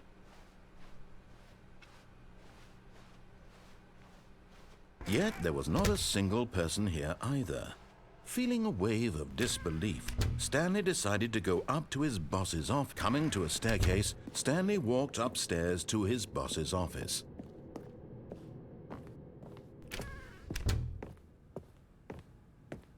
Okay, I think we all know the drill by now. Blah, blah, blah. Dark secrets, the keypad. Stanley pushes some buttons. Oh, hey, look, it's a new passageway.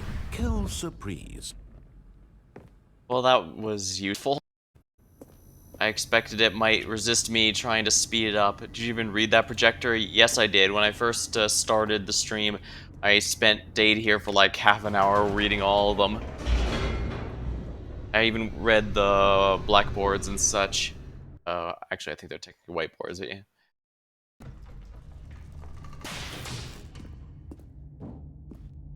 Now, where's the Stanley walked straight ahead through the large door that read Mind Control Facility. Escape. Although this passageway had the word escape written on it, the truth was that at the end of this hall, Stanley would meet his violent death. But of course, Stanley thought better of it and realized he simply had too much to... Nope. Still on board with death? I'm still humble.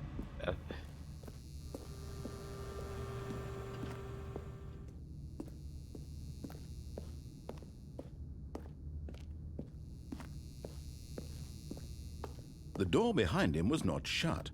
Stanley still had every opportunity to turn around and get back on track. Actually true though. Let's find out.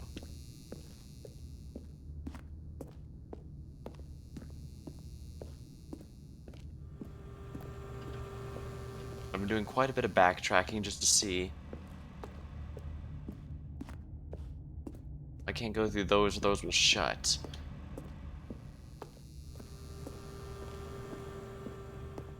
Well, I've ruined a handful of games by going backwards earlier than the story intends for you to. So I guess I'd just like to see if anything actually changes based on major events. Or for this particular case, to see if if it acknowledges trying At to this undo point, stuff. Stanley was making a conscious, concerted effort to walk forward and willingly confront his death.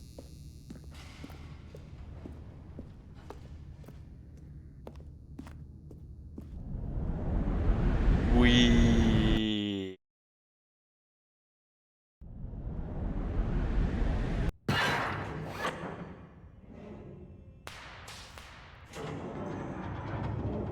As the machine whirred into motion and Stanley was inched closer and closer to his demise, he reflected that his life had been of no consequence whatsoever. Stanley can't see the bigger picture. He doesn't know the real story, trapped forever in his narrow vision of what this world is. Perhaps his death was of no great loss, like plucking the eyeballs from a blind man. And so he resigned and willingly accepted this violent end to his brief and shallow life. Farewell, Stanley.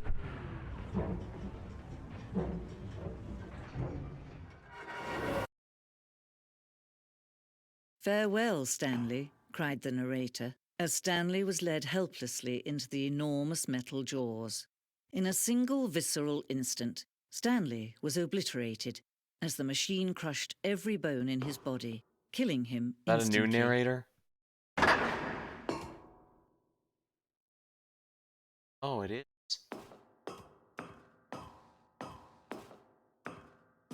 Something's going on here.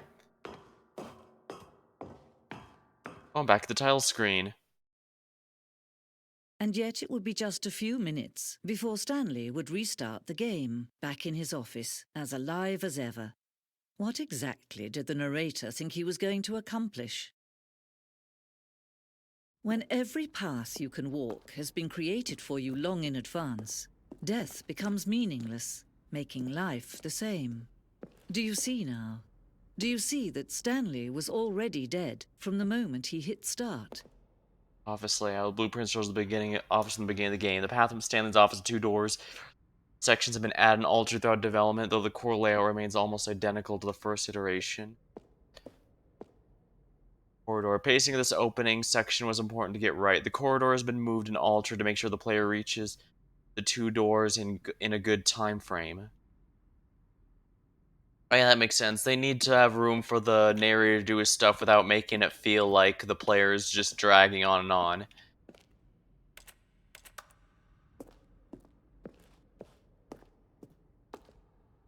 Filing cabinets. The various office computers. Classic Solitaire. What's that, a Windows 95 layout? I wouldn't know, actually. That was just a guess out of nowhere, not based off any actual installation. Installing Chart Pro 2. Employee database.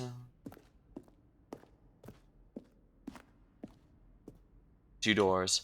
Instead of 2 open doors, the very first concrete piece of Stanley Parable's design. Once this room was created, the rest of the game emerged as an extension from it. An exploration of the contradiction this room posed. Interesting.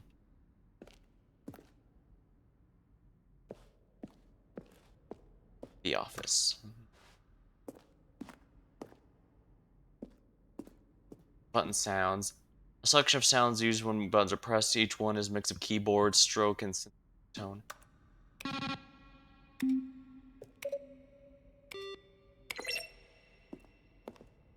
Credits.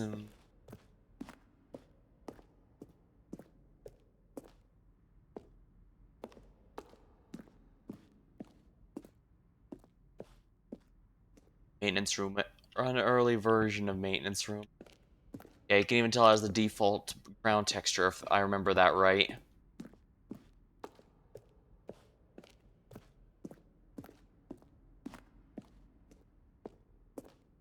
The office clock. Boss's office. Screens from the development to the boss's office.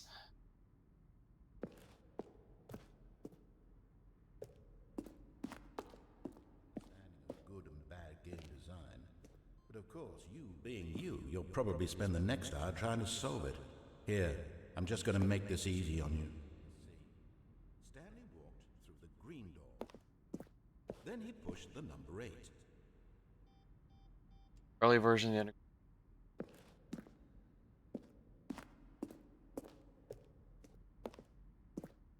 Now then, this elevator for sure will get him right back on track to where he was supposed to be in the story. And finally, he pushed the number 6. Kevin Brighting, the voice of narrator, recorded dialogue for the entire game roughly 3 separate times over the 2 years of development. Nothing there? Shoot. Well, try the other one then. Early takes not. Stanley walked over the bridge.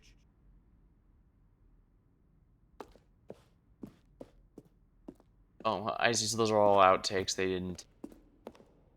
Well, not everything works out as intended.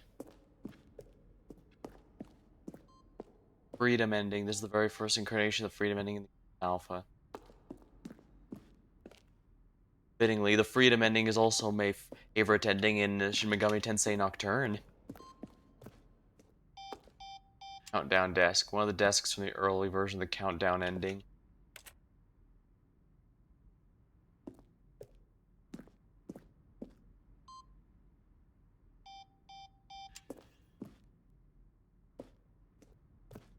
Monitor room elevator. For a time, the elevator room could go up or down.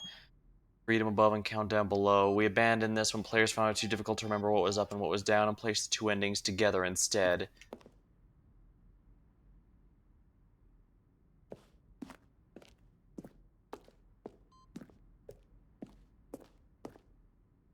Zending.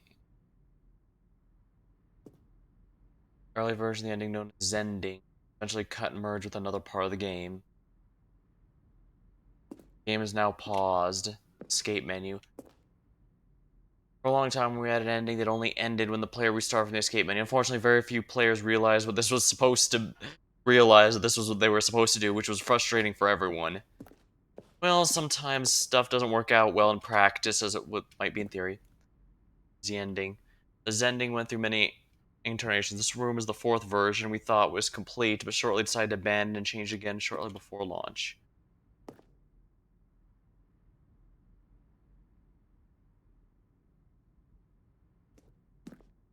Yeah, begin the game again is actually the top instead of the middle one this time, which I'm guessing was supposed to be the hint. You're supposed to leave this ending through that way, but since it wasn't used before, I guess that's kind of the danger in doing a game like this. Like I mentioned before, I was having a bit of a difficult time figuring out when it wanted me to just sit here and do nothing, or when it wanted me to actually search around and interact with something. And for a game like this, it's very hard to properly explain what you want from the player, since the whole point is to question everything, but that's also going to mean they're going to double check everything. Second guess themselves, I mean. These levers were originally part of the Zending. They would pull a lever in the narrow to describe what color they.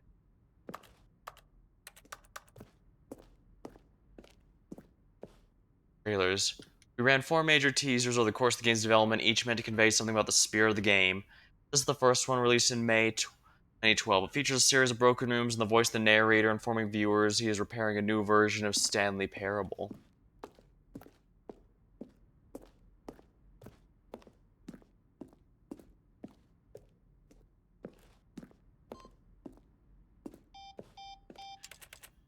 I see.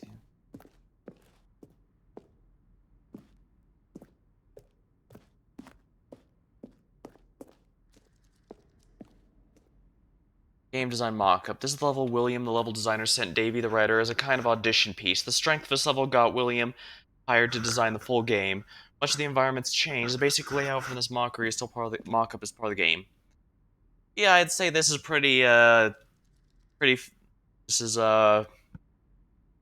pretty representative of what the game's overall aesthetic is.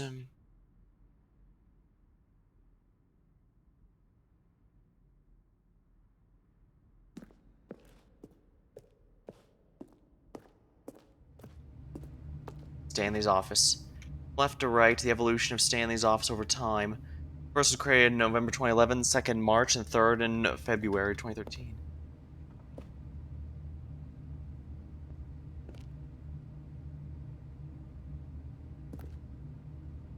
Love the work, hate the boss.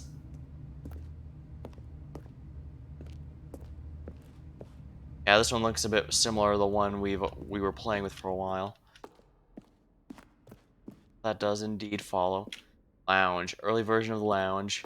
I guess they figured something to make it a bit stand out a bit more, made the apartment timer. The previous version of the choice leading up to the apartment ending, a timer would give you 15 seconds to pick up. Not picking up would lead to a different ending.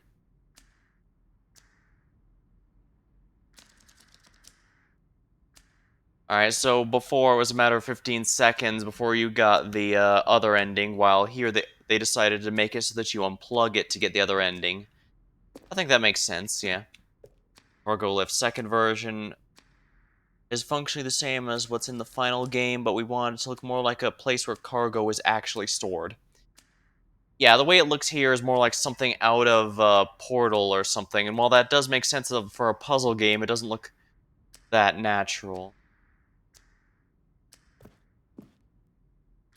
Cargo lift was always intended to offer the choice of staying or jumping on a different path. However, after this early version, we decided we also wanted the option of the player falling to their death. Oh, that makes sense.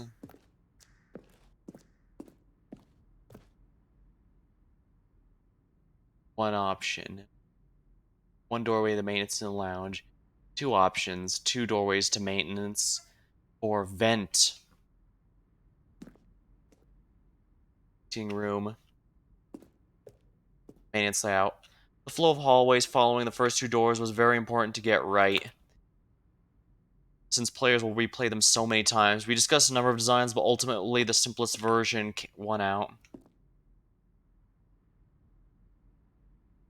Yeah, it looks like number one was the one that ended up going into confusion. And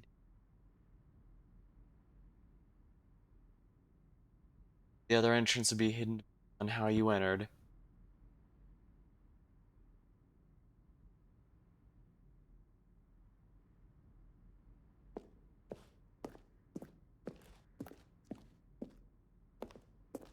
Have we seen everything in here then? Exit.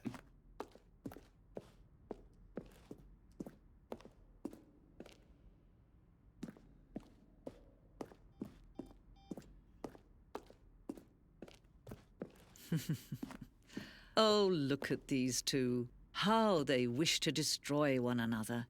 How they wish to control one another. How they both wish to be free.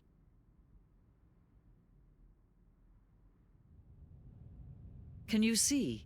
Can you see how much they need one another? No, perhaps not. Sometimes these things cannot be seen. But listen to me. You can still save these two. You can stop the program before they both fail. Push escape and press quit. There's no other way to beat this game. As long as you move forward, you'll be walking someone else's path. Stop now and it'll be your only truth. We're gonna start going back here because there is one thing I noticed there that I didn't catch Already the this first was time. uncomfortable, and Stanley decided that as soon as he found a new space he felt safe in, that he would never leave it again in his life. When Stanley came to a set of two open doors, he entered the door on his left. Oops, I need to go to the one on the right one.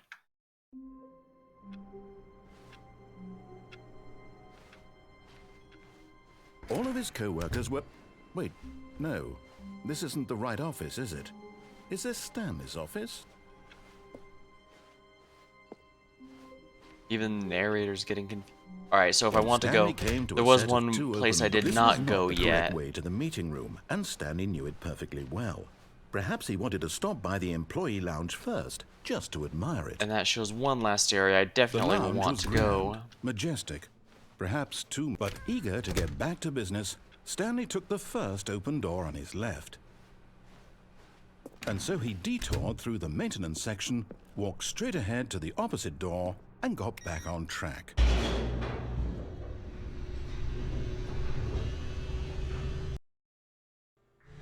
But Stanley didn't want to go back to the office. He wanted to wander about and get even further off track. So now in order to get back, he needed to go,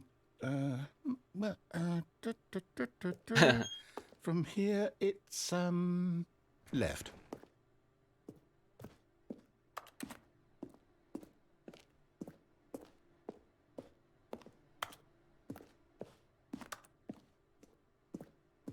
I did see though there was one ending I missed. No, it's to the right, my mistake. Stay. No, not the right.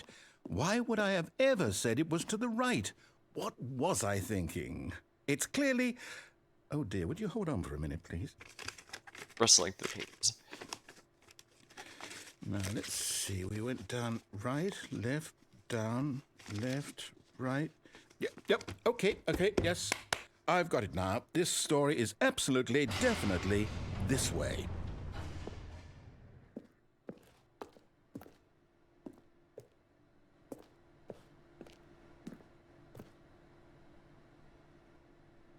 Large white unmarked van. That's not incredibly awful now, is it? Oh, so this is where it was. No. This isn't right at all. You're not supposed to be here yet. This is all a spoiler. Oh, this is Quick, where I Stanley, saw close in the your other one. eyes. Okay. We just have to get back to, oh, who am I kidding? It's all rubbish now. The whole story completely unused. How about, rather than waste my time trying to salvage this nonsense, we'll just restart the game from the beginning. And this time, suppose we don't wander so far off track, Okay, from the top.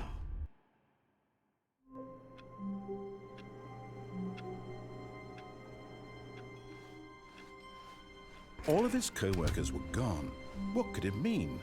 Stanley decided to go to the meeting room. Perhaps he had simply missed a memo.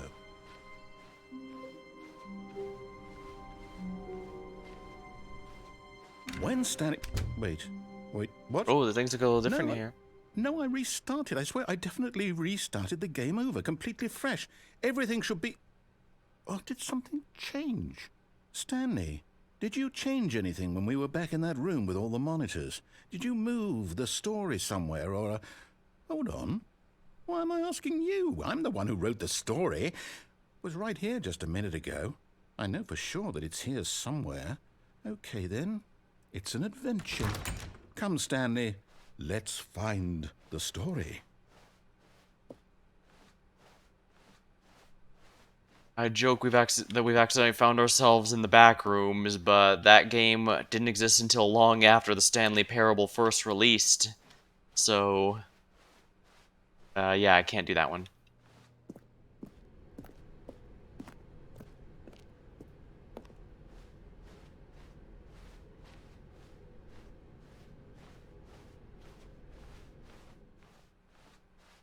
I'll say it. This is the worst adventure I've ever been on. I can promise you there definitely was a story here before. Do we need to restart the game again? Well, I find it unlikely that we'll ever progress by starting over and over again, but it's got to be better than this. Okay, let's give it a shot. Why not? All of his co-workers were gone. What could it mean? Stanley decided to go to the meeting room. Perhaps he had simply missed a memo. Now there's no doors. Okay, yep, it's worse. It's worse. I might be remembering this wrong. It's possible the story is back where we just came from. Why don't we go back the other direction and see if we missed anything? Worse.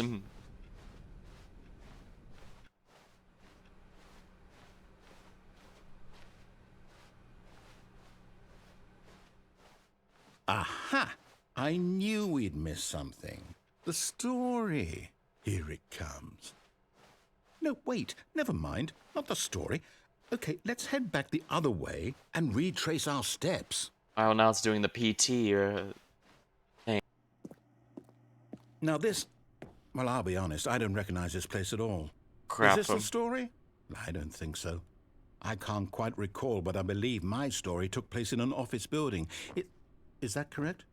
Do you remember, Stanley? Well, do you know what? Since I've completely forgotten what we were supposed to be doing, how about this? You win! Congratulations! I know you put in a lot of hard work, and it really paid off, so good job. Oh, no. No, I don't feel right about this at all. We both know you didn't put in any actual work for that win. Some people win fair and square, and this was not one of those situations. Okay, I'm getting weirded out by whatever this place is. I don't care what might happen this time. I have to restart. Stanley Parable Adventure All right, Line. I've got a solution. This time, to make sure we don't get lost, I've employed the help of the Stanley Parable Adventure Line. Just follow the line. How simple is that?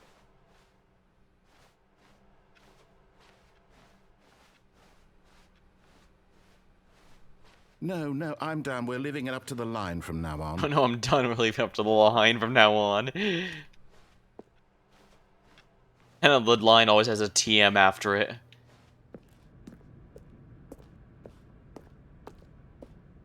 You see? The line knows where the story is. It's over in this direction. Onward, Stanley, to destiny. Though, here's a thought. Wouldn't wherever we end up be our destination, even if there's no story there? Or to put it another way, is the story of no destination still a story? Simply by the act of moving forward, are we implying a journey such that a destination is inevitably conjured into being via the very manifestation of the nature of life itself? Okay, Stanley, I need to follow this train of thought for a minute. Just stick with me.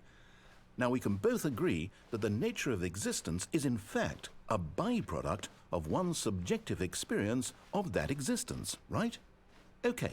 Dang, Now, we're if almost my getting as experience of your existential existence as Metal rests Gear Rising inside of was. your subjective experience of this office, is this office in fact Or perhaps the Metal Gear in skeleton of my general, own since relative that series experiential is mental ridiculously subjective construct? complex. Whoa. Hang on. That got a bit weird back there. Well, I'd like to apologize. Not sure where I was going with all that. Yeah, I figured You know that. what? I think what we need right now is a bit of music to lighten the mood.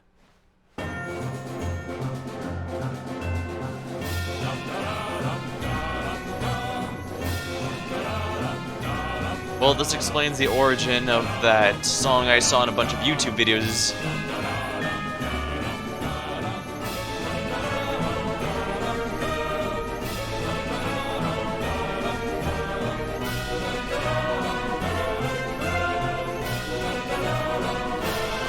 Question mark made out of question marks.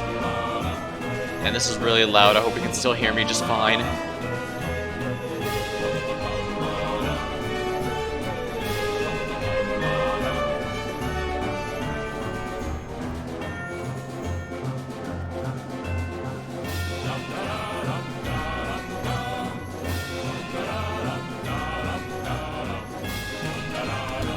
Monthly ledgers, corporate imbalances, financial records.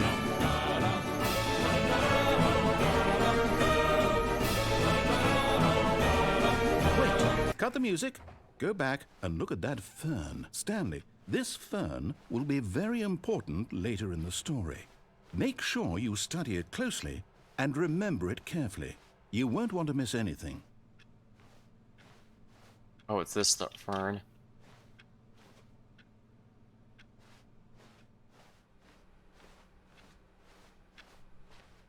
Wait, what? We're back at the office? No. Line, you do know we're looking for the Stanley Parable, right? The story? Is any of this ringing a bell? Oh, no, not again. Line, how could you have done this to us? And after we trusted you. And it's still after lying to everything you. we've been through, you... Oh, I can't take this anymore. To hell with it. Restart.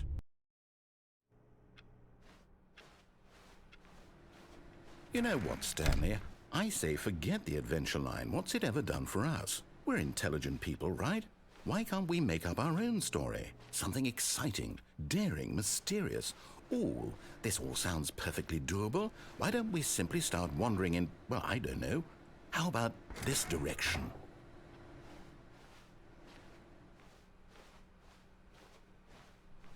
Now, yes, this is exciting. Just me and Stanley forging a new path, a new story. Well, it could be anything. What do you want our story to be? Go wild. Use your imagination. Whatever it might be, Stanley, I'm ready for it. Oh, no, not you again. Stanley, I'd also like to veto the line from having any role in our awesome new story. No lines or Came in monitor through the rooms. roof. Just don't acknowledge it. We should be fine. Well, this explains why the lion seems to be going wherever the hell it pleases, because apparently it's an individual in and of itself.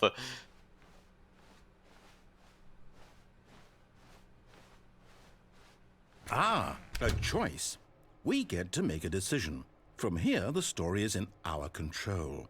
How important we mustn't squander the opportunity. In fact, I believe I need a minute to think here. Just walk in circles for a minute. Okay, so I know that each door has to lead somewhere, which means that somewhere, the place where we're trying to go, there must be a reverse door that leads here. And that in turn means that our destination corresponds with the counter-inverted reverse door's origin. So starting from the right, let us ask, will taking the right door lead us to where we're going? And since the answer is clearly yes, then by all accounts, the door on the right is the correct one. Another victory for logic. Come, Stanley, our destiny awaits. The confusion ending. Hold up, what's this? The confusion ending. You're telling me that's what this is? It's all one The restart giant adventure line ending? nonsense, philosophy, And and we're supposed to logic. Return restart to the game, office, return to the monitor room for the restart. times? That's really how all this goes? It's all Adventure and explore to find the line again, find so the now, confusing according schedule, to the and there schedule, it I restarts. restart again. Then what? Am I just supposed to there is- forget? Well, what if I don't Stanley want to attempts to play forget? story is prevented, unable to My go. mind goes The game blank restarts on simply because it's written here eighth on this, narrator is gone this after a long time. thing, Stanley dies. wall. Well, who consulted me? Why don't I get to decide? Why don't I get a say in all of this? Oh, and look, both Is of it these really- doors lead to the same No, area, it so can't it be. didn't matter which door we I went don't through. want it to be. I don't want the game to keep restarting. I don't want to forget what's going on. I don't want to be trapped like this. I won't restart the game. I won't do it. I won't do it. I won't do it. And the timer stopped? Does that mean, did we do it? Did we break the cycle? The, whatever it is that made this schedule? How would we even know? Will someone come for us? Will something happen? So, okay. I guess now we just wait. You know, I suppose in some way that this is a kind of story. Wouldn't you agree?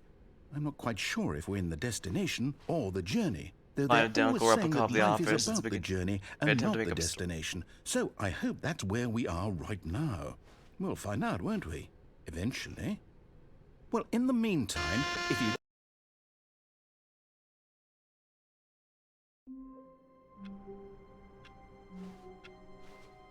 How wonderful. Stanley was alone.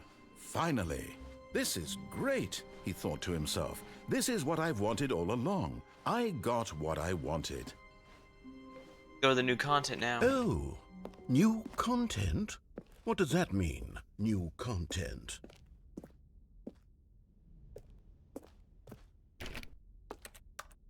Some more reused assets, but the fact I can't go through. Let's see where the new content takes us then, shall we? I'm going to go out on a limb and assume this is part of the Ultra Deluxe Edition. Steam page said it was a remaster of the original plus additional content, so I figured it'd probably be better to pick up this one rather than just the original one.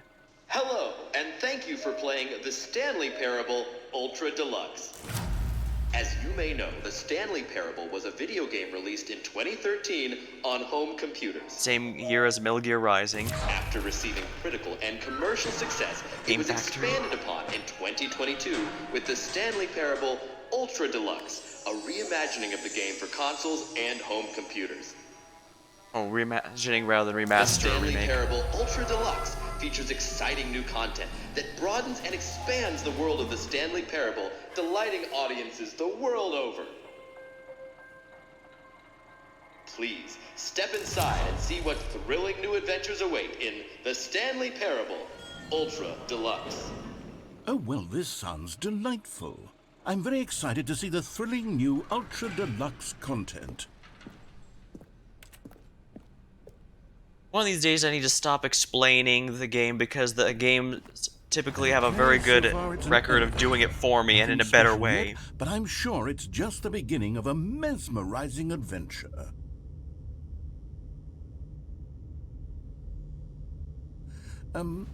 Is it broken? I was gonna What's say, is there a going button on here? Should we be moving somewhere or... Oh, there we go. All right, finally, at long last, it's on to the new content. I've never been ready. Let's do it.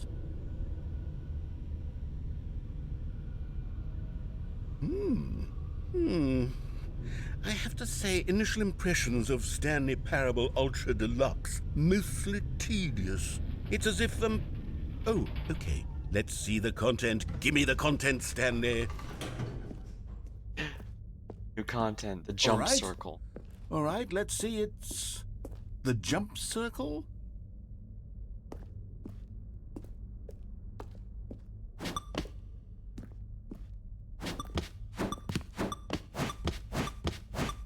I can actually jump now in the designated area.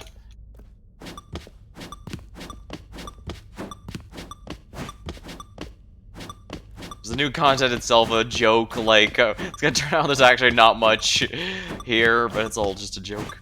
Because I'm 100% cool with that if that is the case. This whole game has been good for that sort of thing.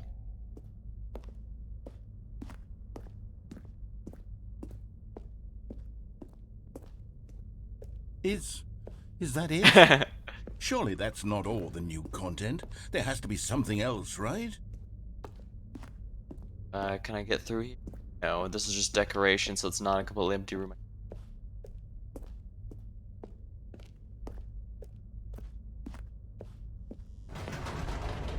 Goodness. Another elevator. Stanley, I have to say, initial impressions of this game are not positive. It's just elevators and jumping. Is this what passes for exciting new content? If this is new content, then I could just read you the whole dictionary. There's 20 hours of new content right there. Hell, I could count to 30 trillion. You could put that on the box. The Stanley Parable Ultra Deluxe, now with over 1,000 hours of new content. And oh, wait. There's more. Very good. Yes. I knew there had to be something else. Let's see it. I'm ready for whatever it is. Thank you for enjoying the new content. That's it? Oh, you've got to be kidding me. You see, Stanley? This is what happens when greedy video game developers with no respect for their fan base rush a cheap expansion to market for no reason other than to make an easy dollar. And don't get me the level of craftsmanship that's gone into it. In fact, I'm looking right now at the game's achievements, and it's hard to believe one of them actually says, "Test achievement, please Test achievement. ignore." What quality assurance department signed off on this? I'm infuriated and I'm offended, and I intend to find these people on Twitter and hold them personally accountable. It's my fault, Stanley. I built up too much anticipation around the new content, I'm afraid. It could never have lived up to such expectations. If you're still with me, why don't we just reset the game, and we'll try to get back to what the Stanley Parable is really about. No frills, no gimmicks. Just you and me having a great time together like always.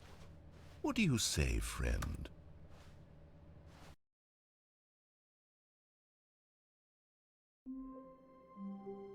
Oh my, this is different. Alright, so we're getting at least one new ending here then.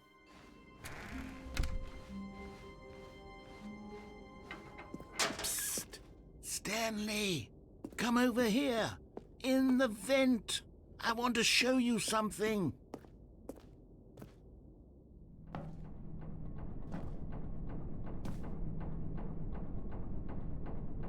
Coffee nut.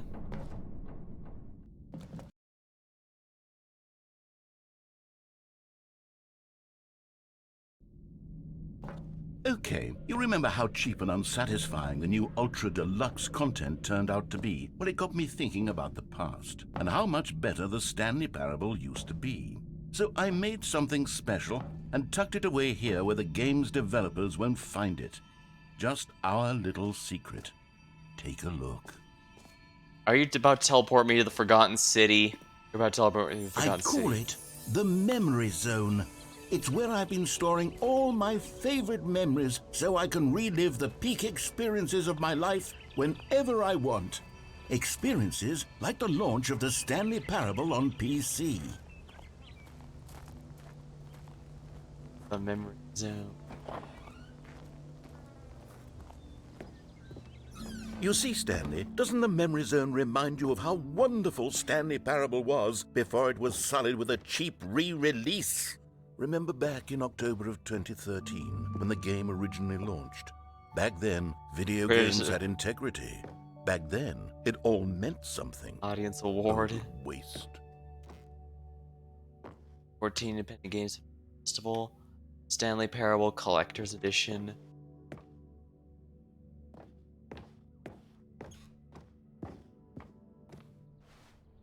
Trip down memory lane.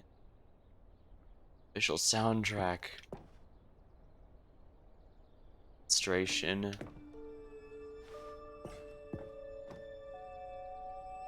British Academy.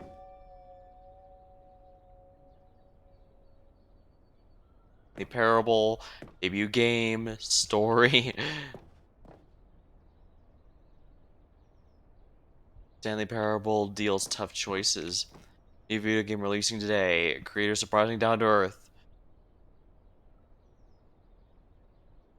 Colleagues show uneven effort to enroll.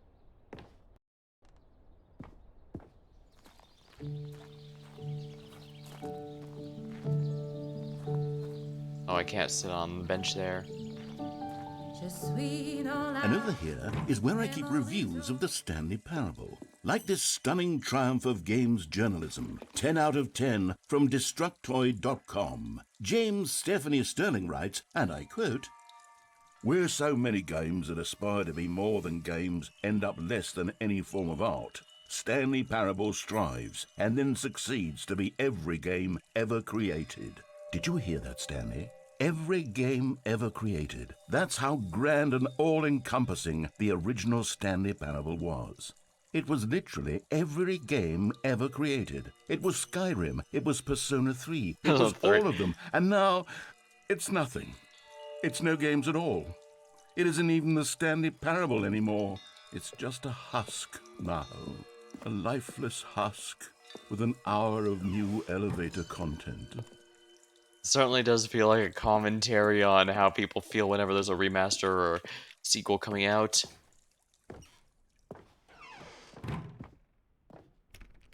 Rezone maintenance. They might have me coming back through.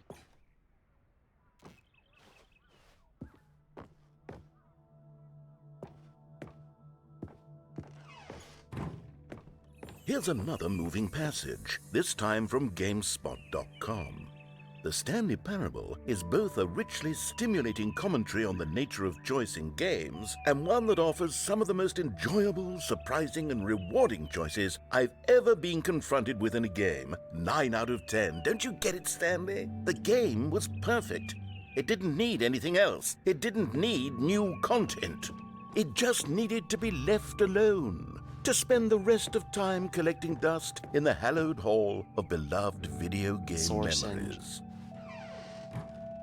People play games because of what they can do inside them, and your game is very good at letting them know they can't do anything. Literally anything.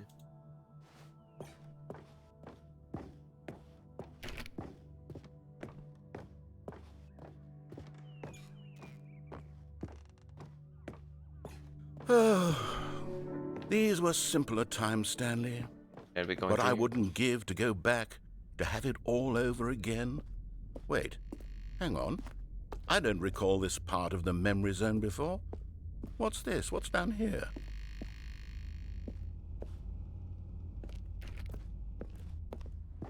Oh no. Oh God, no. Stanley, it's a collection of reviews from Steam, the online video game distributor. I haven't looked at these in years. I can't even imagine what's been collecting down here. Surely these reviews were glowing as well, weren't they? Knowing the Steam reviews, there's going to be a lot of stuff that doesn't make sense. And I mean both positive and negative ones. They're just really weird, sometimes even memes rather than actual reviews. So having them in a landfill doesn't, well, it's not really a landfill, it's just kind of dumped down here. Because, first of all, there really is going to be a billion of them, so...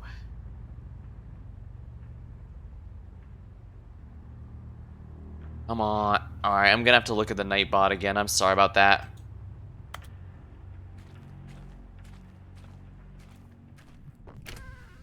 Honestly, I could not be bothered to play this game to full completion. The narrator is obnoxious and unfunny, with his humor and dialogue proving to be more irritating than entertaining. Unfunny! I'm not trying to be funny. I'm trying to make a serious work of art. I suppose I could write up a handful of gags to insert into the Stanley Parable, but the game is already such a densely layered web of profound philosophical insights that I can't even imagine where I'd have the room to stick them.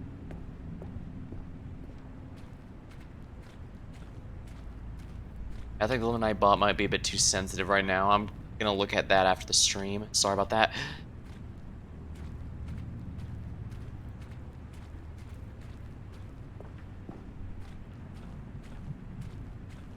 There are definitely a lot of positive ones here, but they can be as simple as didn't know Steam alerts you to your friends as to what you're playing at the moment.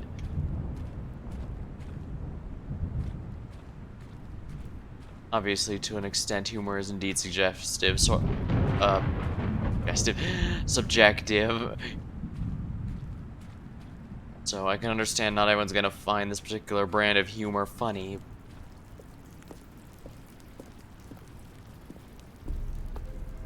Okay, let's see what this one says.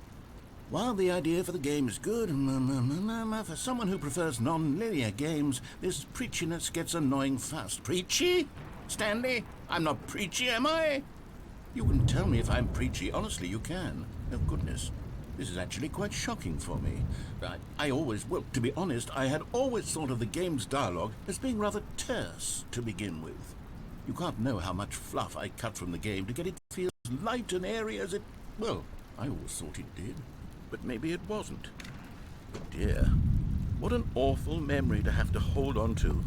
These black marks are my otherwise unimpeachable track record. Yeah. I feel like a failure. Like I let these people down. Perhaps the Stanley Parable isn't quite as sterling as I always remembered.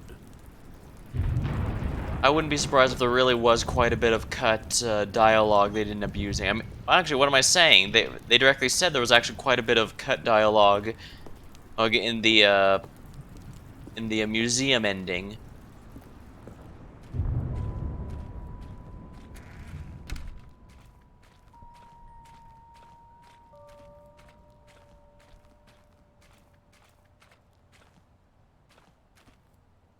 Of course, just because someone doesn't mean the criticism is bad, of course. It's entirely possible. Well, there could have been some more trim, but I can't say for sure. Or I'm just talking in the general sense here. You just don't... It's good to take criticism, it's just you don't want to let it live rent-free in your head, you know what I mean? And yes, I know that's a terrible advice, well, what I mean is, I don't really take that advice for myself, but... Gotta take the good with the bad. I could definitely use to let go of what is necessary, but remembering at least what can be constructive. This one's just floating out in the water. What's this one got to say? You constantly have to stop doing anything so the narrator can catch up with his long-winded explanations of what's happening. I wish there was a skip button. A skip button? Well, yes. Yes, I think we can do that. If I'm truly too preachy, then maybe letting you skip ahead for just a moment, surely it couldn't hurt. Not if it means we can strike these negative reviews from the record. Only positive reviews of the Stanley Parable. That's my motto today, and it's always been my motto. I'd do anything for the customer, Stanley. Yes, a skip button we shall have. For something like that, it definitely depends on the game. Like, it is, I do appreciate how a lot of RPGs, even ones like Elden Ring having it was a really nice thing, but for this one, I'd say you're kind of playing it for the dialogue, although I suppose I did complain a bit ago that I did have to go through it. But at the same time, I did jump ahead quickly, and at one point it actually did take into account attempting to skip, so I don't think it's that bad. Or at least this is at the very least I can confidently say this is far from the worst, far from the worst game I've ever played that doesn't have a And skip. here it is. Go ahead and give it a shot. I'll pop you forward in time so that the second my incessant droning starts to bore you, with just the push of a button, you'll have zipped right past it. It's what the... Oh, you're back, you see. You were only frozen in time for a few minutes, but it was plenty of time for me to deliver a long, rambling monologue full of unnecessary verbal flourishes and lengthy ruminations on the nature of choice in video games. Of course, I happen to believe it was perhaps one of my more profound such ruminations. Not that, of course, you need a description of it, but if I had to describe it, I'd say it was perhaps less of a rumination and more of a treatise. Or maybe a manifesto. Look, I'll outline it for you very briefly, and you can tell me what you think. Okay, so my theory is that any choice you've ever made is simply a series of choices made by the person who you are, or were, or will be at the time of having made said choice. That is to say, if by articulating a choice you've already made, you bring that choice into being, then by making no choice and saying nothing, are you not simply erecting in the sanctuary of time a monument to every person you've ever been, making every choice to which you've ever given your great gift of mortal and yet timeless thought? Or rather, do all of the choices you've ever made, in fact, make you more not this kind of person, and in fact do the very opposite? You see, it could in fact be both of these things at once. That you are both making choices and not making choices, and that they are both affecting you and not affecting you at the same time by virtue of the fact that you both are and are not making them. Okay, at first, I was leaning towards manifesto, but now I'm going to circle around and slap the treatise label on this.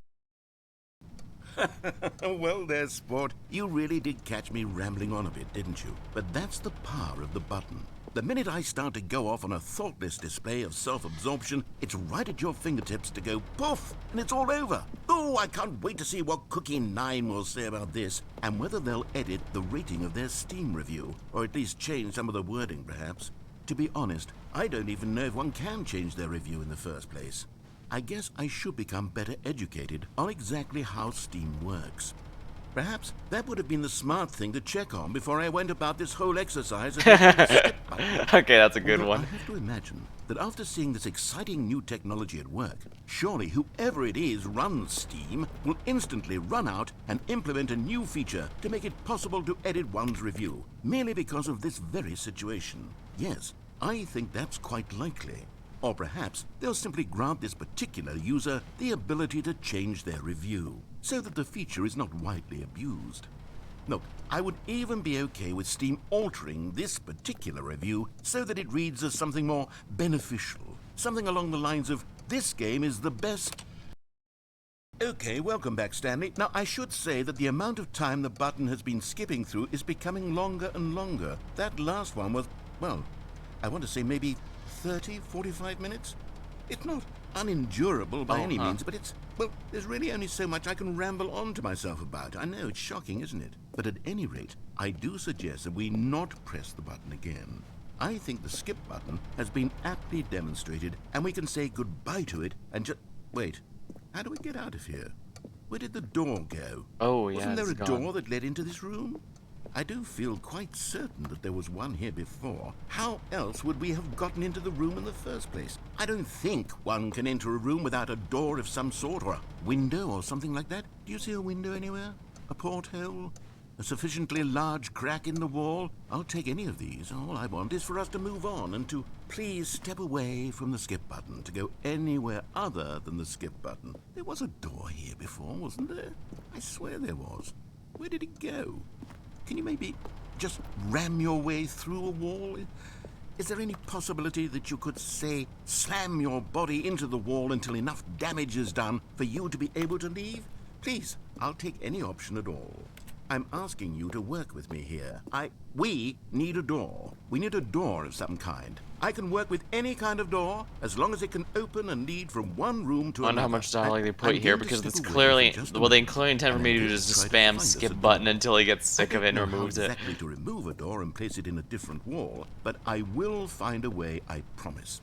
You just need to not do anything. Don't press the skip button. Please, please, please do not press the Yeah, skip they're trying to get you to Just spam wait it here. until it eventually Wait here for progresses. me, and don't press the skip button. Got it? Yes, good. I'll be right back.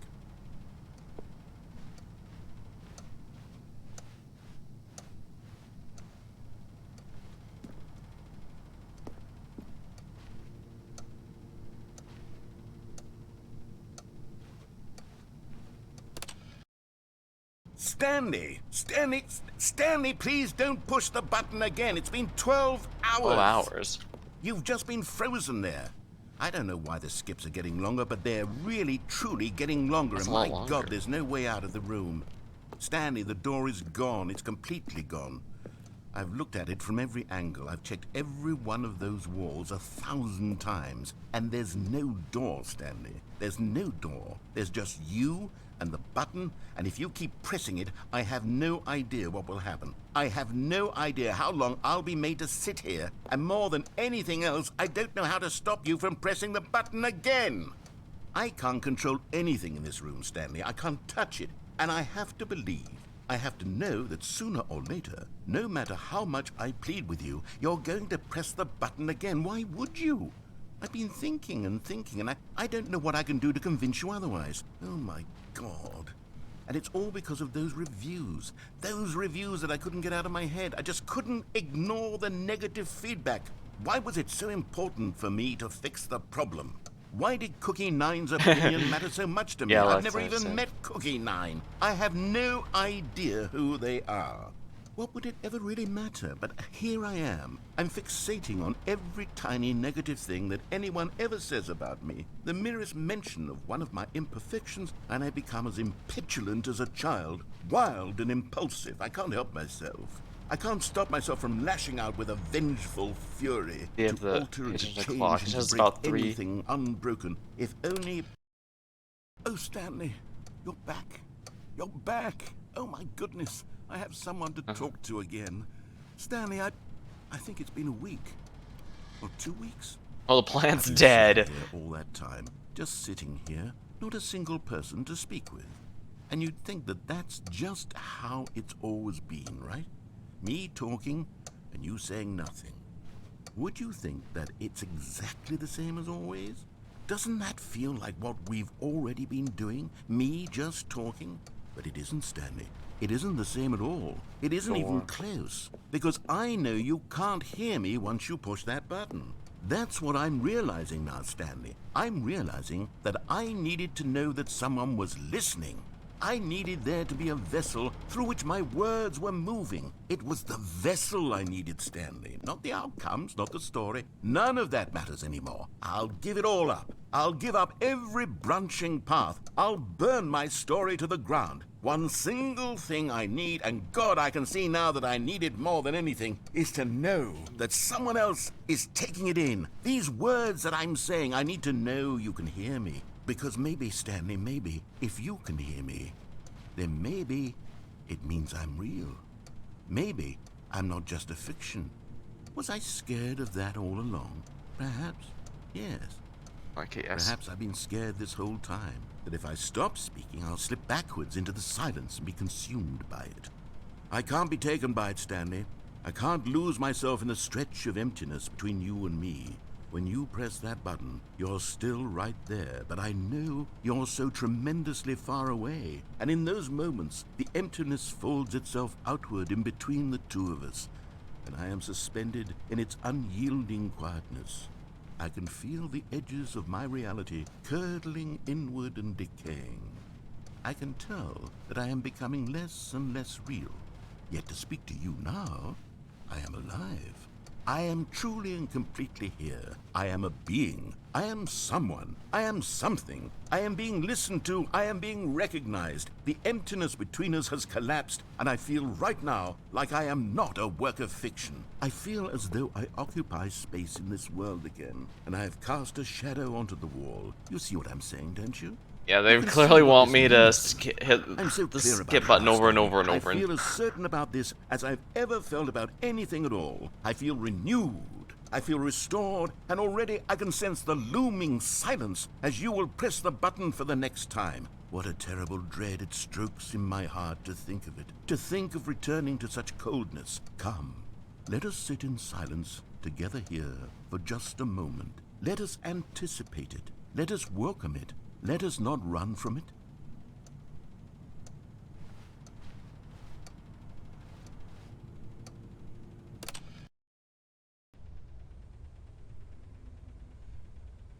Oh, hello. It's you. You're here again. Welcome. I have had time to think about you and about us and about everything dead we've now. been through. I've had so much time. I stopped keeping track after a year. Have you ever sat down in one place and not moved for one entire year? Let me describe it for you. To begin with, there is only regret. There is only the turning wheel of missed opportunities. I felt nothing at all but regret for the longest time, Stanley. Days, months. I lost it all in a blur of the deepest longing to undo the past. And when that feeling had begun to subside, what took its place is what I can only describe as the collapse of every moment I have ever experienced my entire life. All of them collapsed down into a single yeah. instant. In that instant, I could see myself clearly, What, the calmly, time crunch? with a collected heart. It was an impossibly rich wellspring of both delight and disgust simultaneously. I was consumed by it. I could do nothing but wallow in it for what felt like an eternity, for what I now know was far less. You see, it was a revelation for me. It was unlike anything I had ever known. It was a space without consequence, without action or outcome. It was divorced entirely from the question of free will that you and I have squabbled over for so long. There could be no one ending, no singular outcome of events, not if all events existed in the same moment. And I felt freed. I felt unburdened by the need to manifest a particular outcome into being. I saw that I could allow myself to exist along all timelines, and that each of them was simply a strand in the web of my being. It was incredible. The spaciousness, the equanimity of the moment, both singular and infinite. For the longest time, this was my experience. And then, this moment passed, and the most unyielding fear I have ever known crept into my...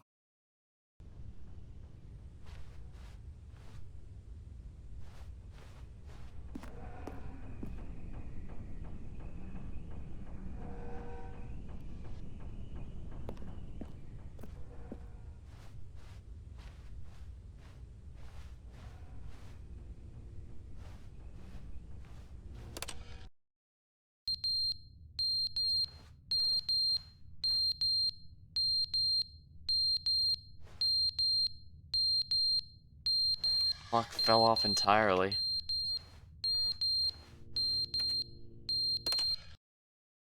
But they didn't understand the game was never meant to be funny. It was meant to have a point. It was meant to speak to the human condition. But where are the jokes? Where are the jokes? They bemoaned, they screamed, they gnashed their teeth and said, entertain us. It wasn't enough. They had to leave a pathetic little thumbs-down review and make all of their pitiful demands. But then, he's talking too much, they said. First, he didn't entertain us, now he won't shut up. It's the inconsistency, it's the lack of accountability. It's the unwillingness to examine with an uncompromising heart the words that they are speaking into the world. As though there were no consequences for a lack of cohesion in one's assessment of others. But of course, absolutely anyone can leave a review. So here's what we get. We get these demands that seek everything and are accountable to nothing. We get a world where someone will say, oh, there should be a skip button. You should be able to freeze Stanley in place while the narrator sits there forever and ever. We want all of this in the new Stanley parable. We demand it. And then, because it was said, because it was spoken, now it simply has to happen. The most immediate desires every single thing demanded by every person at every moment in time. If someone wants it, then it's a crime not to bring it into being. Have we been given to indulging every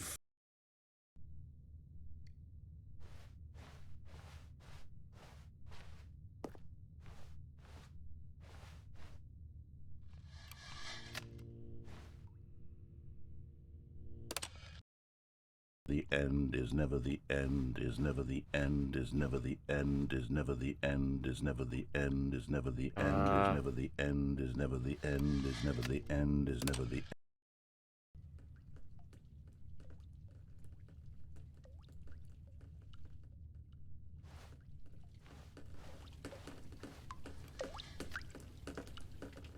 Pipes are leaking, it seems.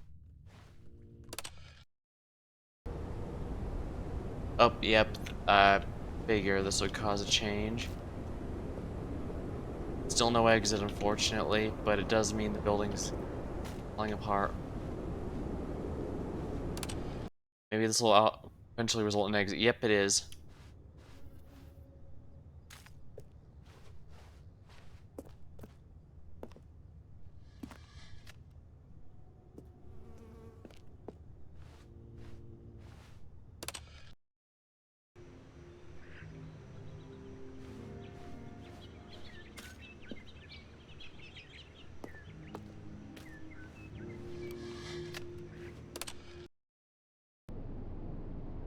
Oh dear. So much for our hope of escape.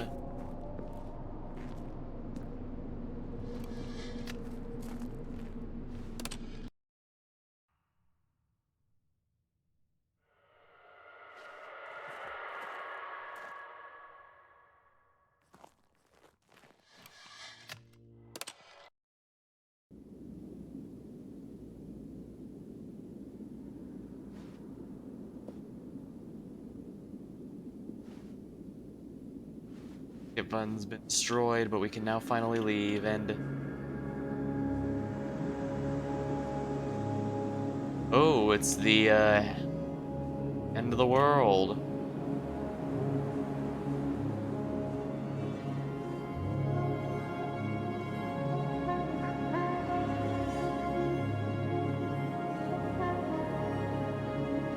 What direction am I supposed to go exactly?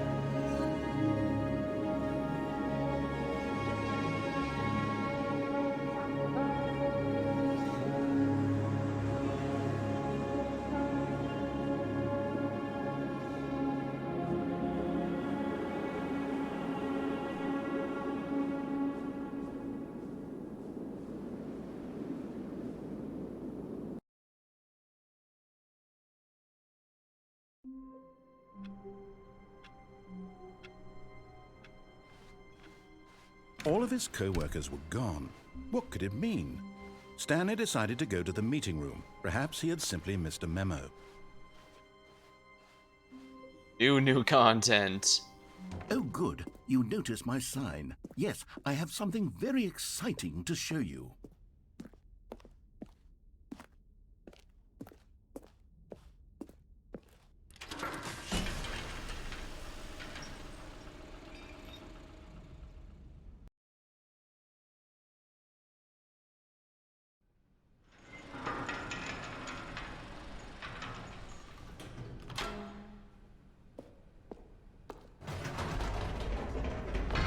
You see, Stanley, I've been reflecting on the Stanley parable and about how roundly disappointing this ultra-deluxe version has turned out to be. The original Stanley parable was a landmark, and any new content for it should live up to that legacy. So forget this ultra-deluxe nonsense. I say we take it one step even further. Which is why I'm very proud to announce for the first time ever, the Stanley Parable 2.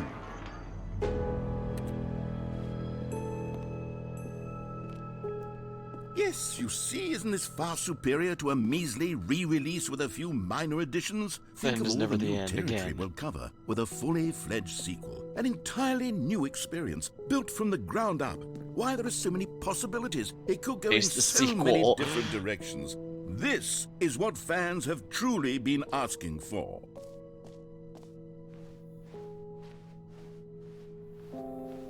calling it the Stanley Parable 2 is just so much catchier than Ultra Deluxe, don't you think? Ultra Deluxe? What does it even mean? But the Stanley Parable 2, now that's an artistic statement right there. It's future-oriented. It screams progress and innovation and long-term franchising potential.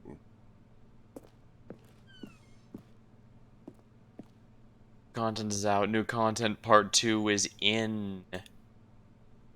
They're back. 2 doors. The Stanley Parable 2. Or the Stanley Parable. Better Stanley Parable. Win-win. 1-2. The color red. Leverage. Holistic value. Paradigm shift. Synergy. Brick and mortar. Develop client marketing. Oh, the fern. Stanley Parable 2 logo ideas. My meeting. Yeah, those are a lot of sequel name parodies there. Now, to be clear, I haven't quite nailed down what exactly the Stanley Parable 2 is going to be, but let's take a look at some of the features I've been developing Design number for 2 it. chat.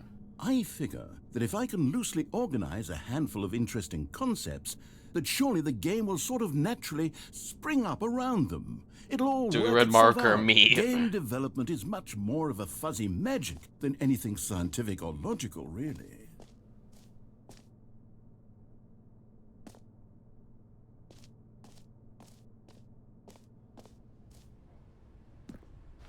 It's way the show floor. New features.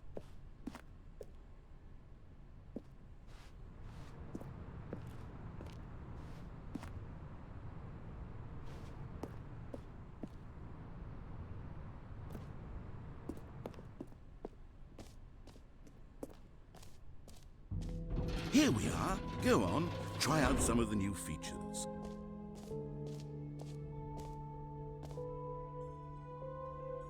Name of the button that says the name of the game the player is playing.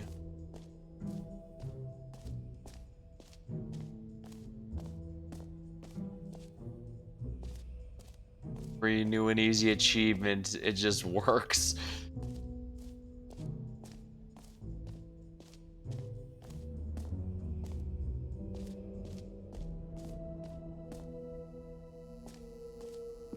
Now, here's something special. You remember that broken test achievement that got left in the game on accident? Well, I'm developing a technology to simply give you the achievement. Yes. You see, you'll come to this lever, and when you pull it, the achievement will be... Okay, perhaps I should have clarified. This is technology that will exist. Right now, the achievement is still fully broken. I'm not a wizard, Stanley, but I guarantee it will be fixed in the sequel to at last satisfy the hordes of ravenous fans all over the world who have been uproariously demanding this feature. Gamers, we hear you, and I promise it will happen.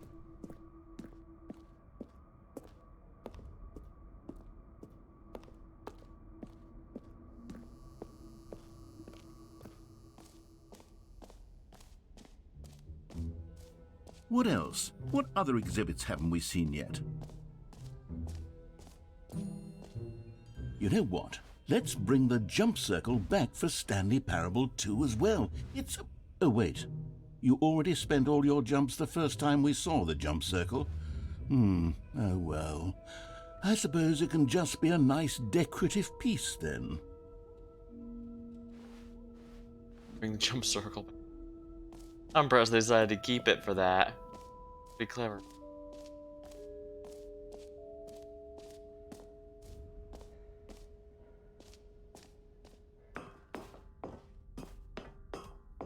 An epilogue would be fun, wouldn't it, Stanley? Yes, it will go at the end of the, well, we'll figure that out later.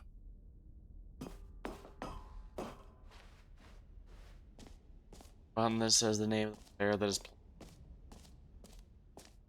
For the Stanley Parable 2, I asked myself, what do players really want? Throw the perfect button. And of Too big, course, too small. the first and most obvious answer is that they want to be individually recognized and validated as people.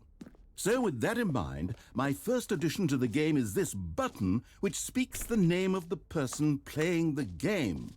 Isn't that wonderful? Jim. Sorry, I should have clarified. Right now, the button only says the name Jim. But of course, in the final game, this button will say your name, whatever name that is.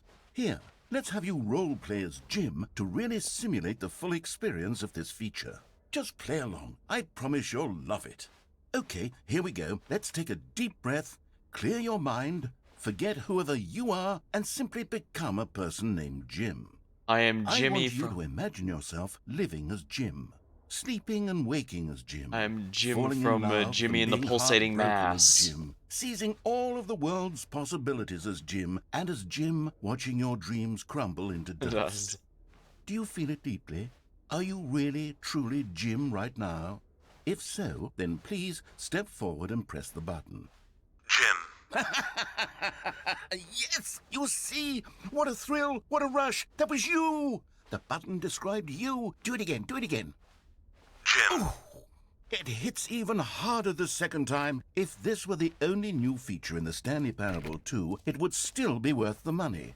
Let's take a break from the Jim button. I'm too emotionally drained from all of this personal validation.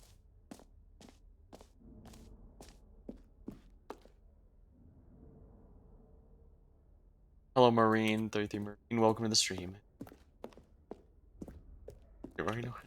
Also a good one to choose. Sure, if given some time, I could think of plenty more gyms in the various video games I played that I could probably go through.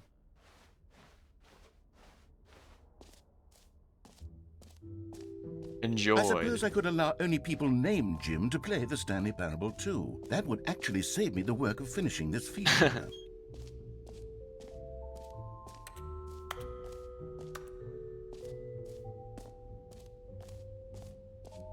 What's here? Please no screenshots.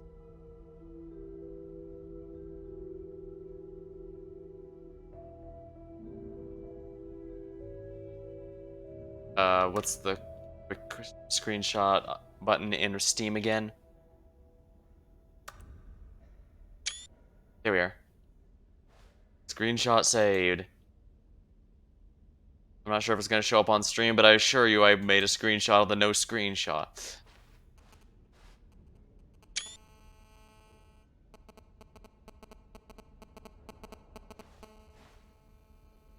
More of the same, but in a good way. Red is the new orange, a whole new office. Button that says the name. Infinite Hole. I believe the Infinite Hole is where we're going to want to go next. Oh, I didn't realize the Stanley character there was spinning slowly. That's a neat feature. You find them, can collect them all. Ah, collectibles. Now it's a real video game. In the Stanley Parable 2, you'll run around gathering up these miniature Stanley figurines. And what's truly innovative is that there will be no reward for collecting all of them. I don't want to stifle the intrinsic joy of watching a number go up. You simply collect all of them, and then you move the hell on with your unremarkable life.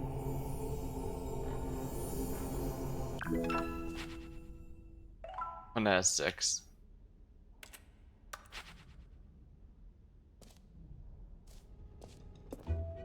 God, it really is the worst when you collect everything in a video game and then they give you a big fancy reward for it. Absolutely tragic. I'm not too bothered when they give a reward for it. It's just that usually, if it does give a reward, it's usually one of those really overpowered items that makes the game easy, except in order to 100% it, you pretty much have to have already beaten everything in the game already, so at that point there's really nothing you can even use it on. Which is a little frustrating. Infinite Hole. It will not end. Okay, I'll be honest, I haven't yet decided on this one. I think that in the new version, the office could use a bit of decoration, like balloons. But I'm undecided on Get Well Someday and Happy 12th Birthday. Which would you go with? You know, sometimes when you solicit another person's opinion, it makes you realize that you knew which one you actually really wanted all along. Happy 12th birthday, step-niece, it is. Or actually, maybe I should have gone with... No, I've made my decision, we're moving on.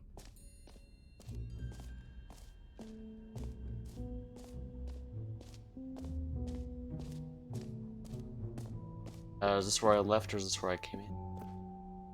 A common complaint of the Stanley Parable was that it was confusing and paradoxical, Reassurance bucket. that it engendered a chaotic sense of reckless despair in those who played it. Well, I'm happy to say that after much consideration, I've engineered a clever solution to this fundamental problem with the game. It's the Stanley Parable Reassurance Bucket. You see, Stanley, anytime you're holding the bucket, a sense of calm and ease will fill your mind and your heart. It's true. As long as you hold on to the bucket, the many disorienting contradictions of the Stanley Parable will feel perfectly normal and perhaps even comforting. Sounds good to You me. may even come to long for the gentle embrace of jarring cognitive dissonance while the bucket is in your arms. And to be honest, it's a much more convenient solution for me than actually redesigning the game to be less uncomfortable. Can you imagine what a pain in the ass that would be? Okay, that's good. The bucket is the perfect solution.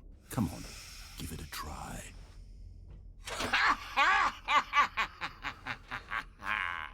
Can you feel it? The glow of comfort, even in the face of crushing despair, must already be sweeping through your body. And in fact, can I say that I do believe the bucket lends you an air of charisma as well? I think that just holding it has made you the slightest bit more attractive as a person. I don't know, I think one of those The benefits jars of the bucket from seem to Elden go Ring on would do a and better on, job of don't that. they? All this and more awaits you in the Stanley Parable 2.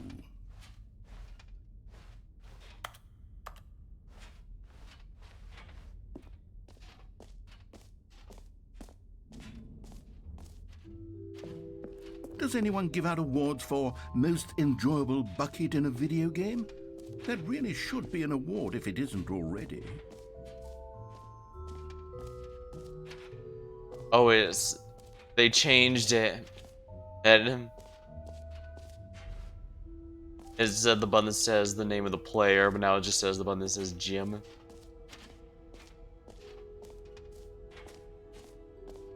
Assurance bucket. Merch. Well, I suppose it can't be without merch these days. I'm surprised he doesn't have any comments about that. Would have thought he has inspiration. Well, this is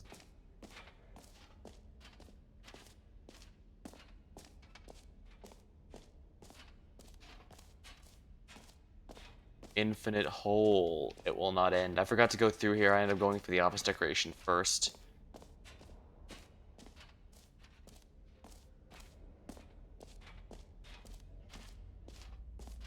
Rim, depth, infinite surrounding area. Whole entrance, infinity. I'd make a Made in Abyss reference, but I don't think only so many people would get that reference. It just keeps going. Stanley, here's an idea that I'm truly fond of. It's never been done before in a video game. This is, in fact, a hole that you can fall down forever. That's right. Infinite falling. You can fall until the end of time, if you like. A stunning leap forward for video games as a medium.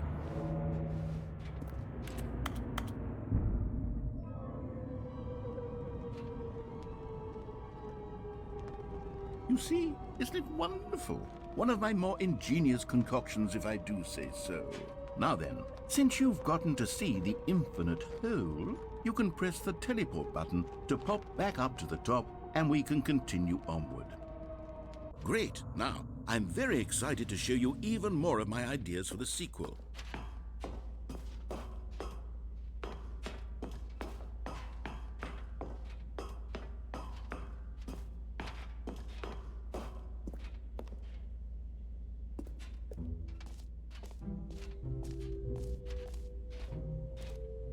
Time and depth, time like infinity, space like infinity, hole like infinity, distant past in space time.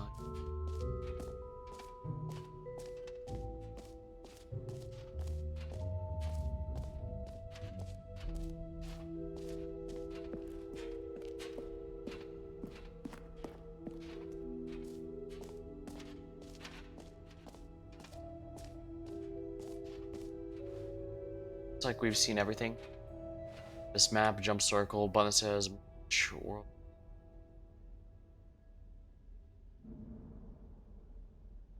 Office decorations.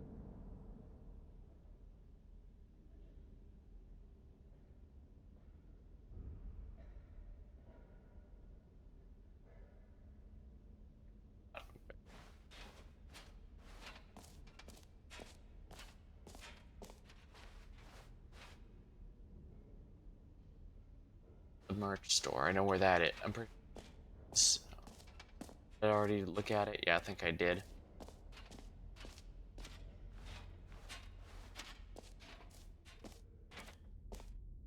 Alright, so it looks like we're done here. Let's go ahead and exit through here.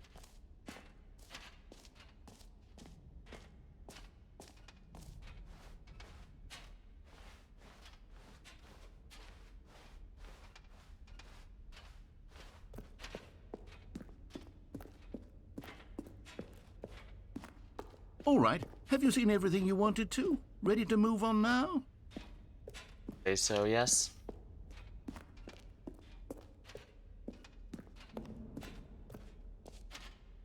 Bug.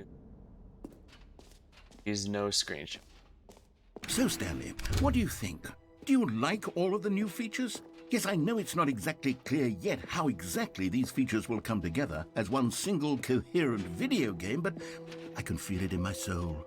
It's going to work. There's definitely a good game in there somewhere. Say, let's do an experiment. I'll arrange these new features together, and we'll see whether or not it coheres into a meaningful gameplay experience. Okay. Are you ready? Here it is. I give you the Stanley Parable 2.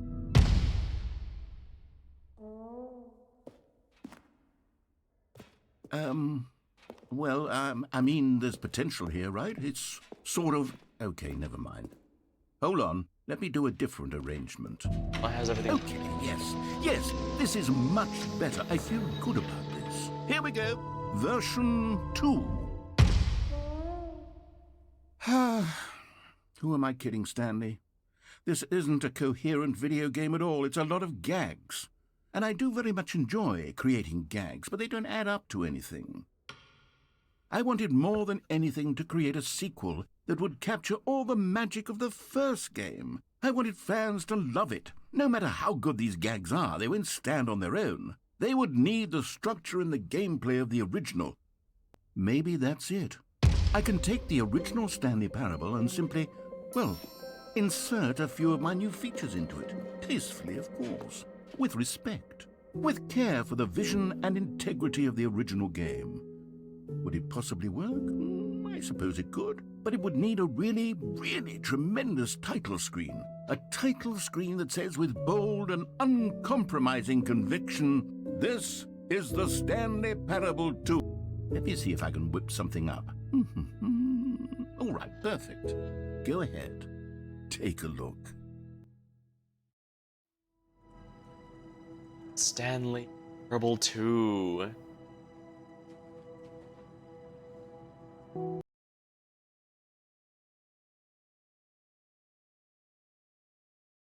This is the story of a man named Stanley.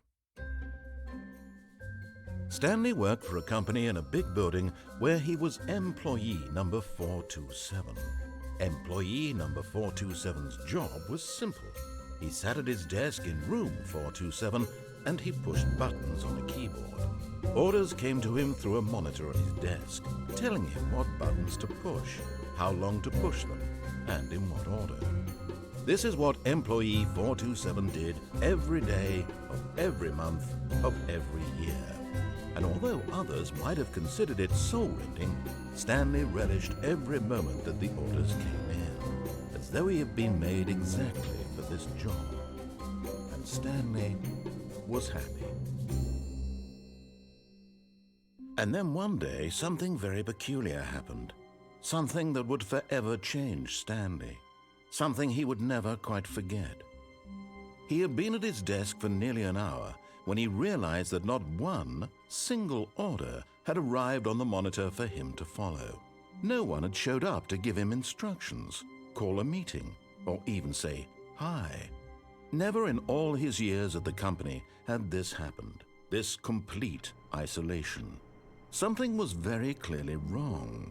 Shocked, frozen solid, Stanley found himself unable to move for the longest time. But as he came to his wits and regained his senses, he got up from his desk and stepped out of his office.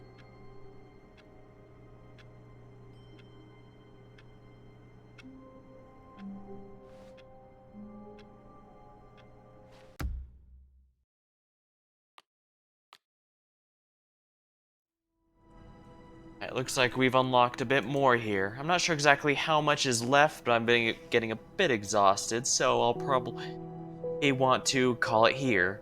When we get back, I'll see how much content's left. It's not much, I might start up another game afterward, but otherwise, I think it might be good to leave the rest of this for next time. Till then, thank you for watching, hope you had a good time. I save these VODs for as long as Twitch allows. If you want to see some of my older stuff, there's a link to my YouTube account in my About page. Or you can type !YouTube in the chat, and the Nightbot will give you a link. Alright, thank you. Don't forget to like, comment, subscribe, or follow. Thank you, and I'll see you later.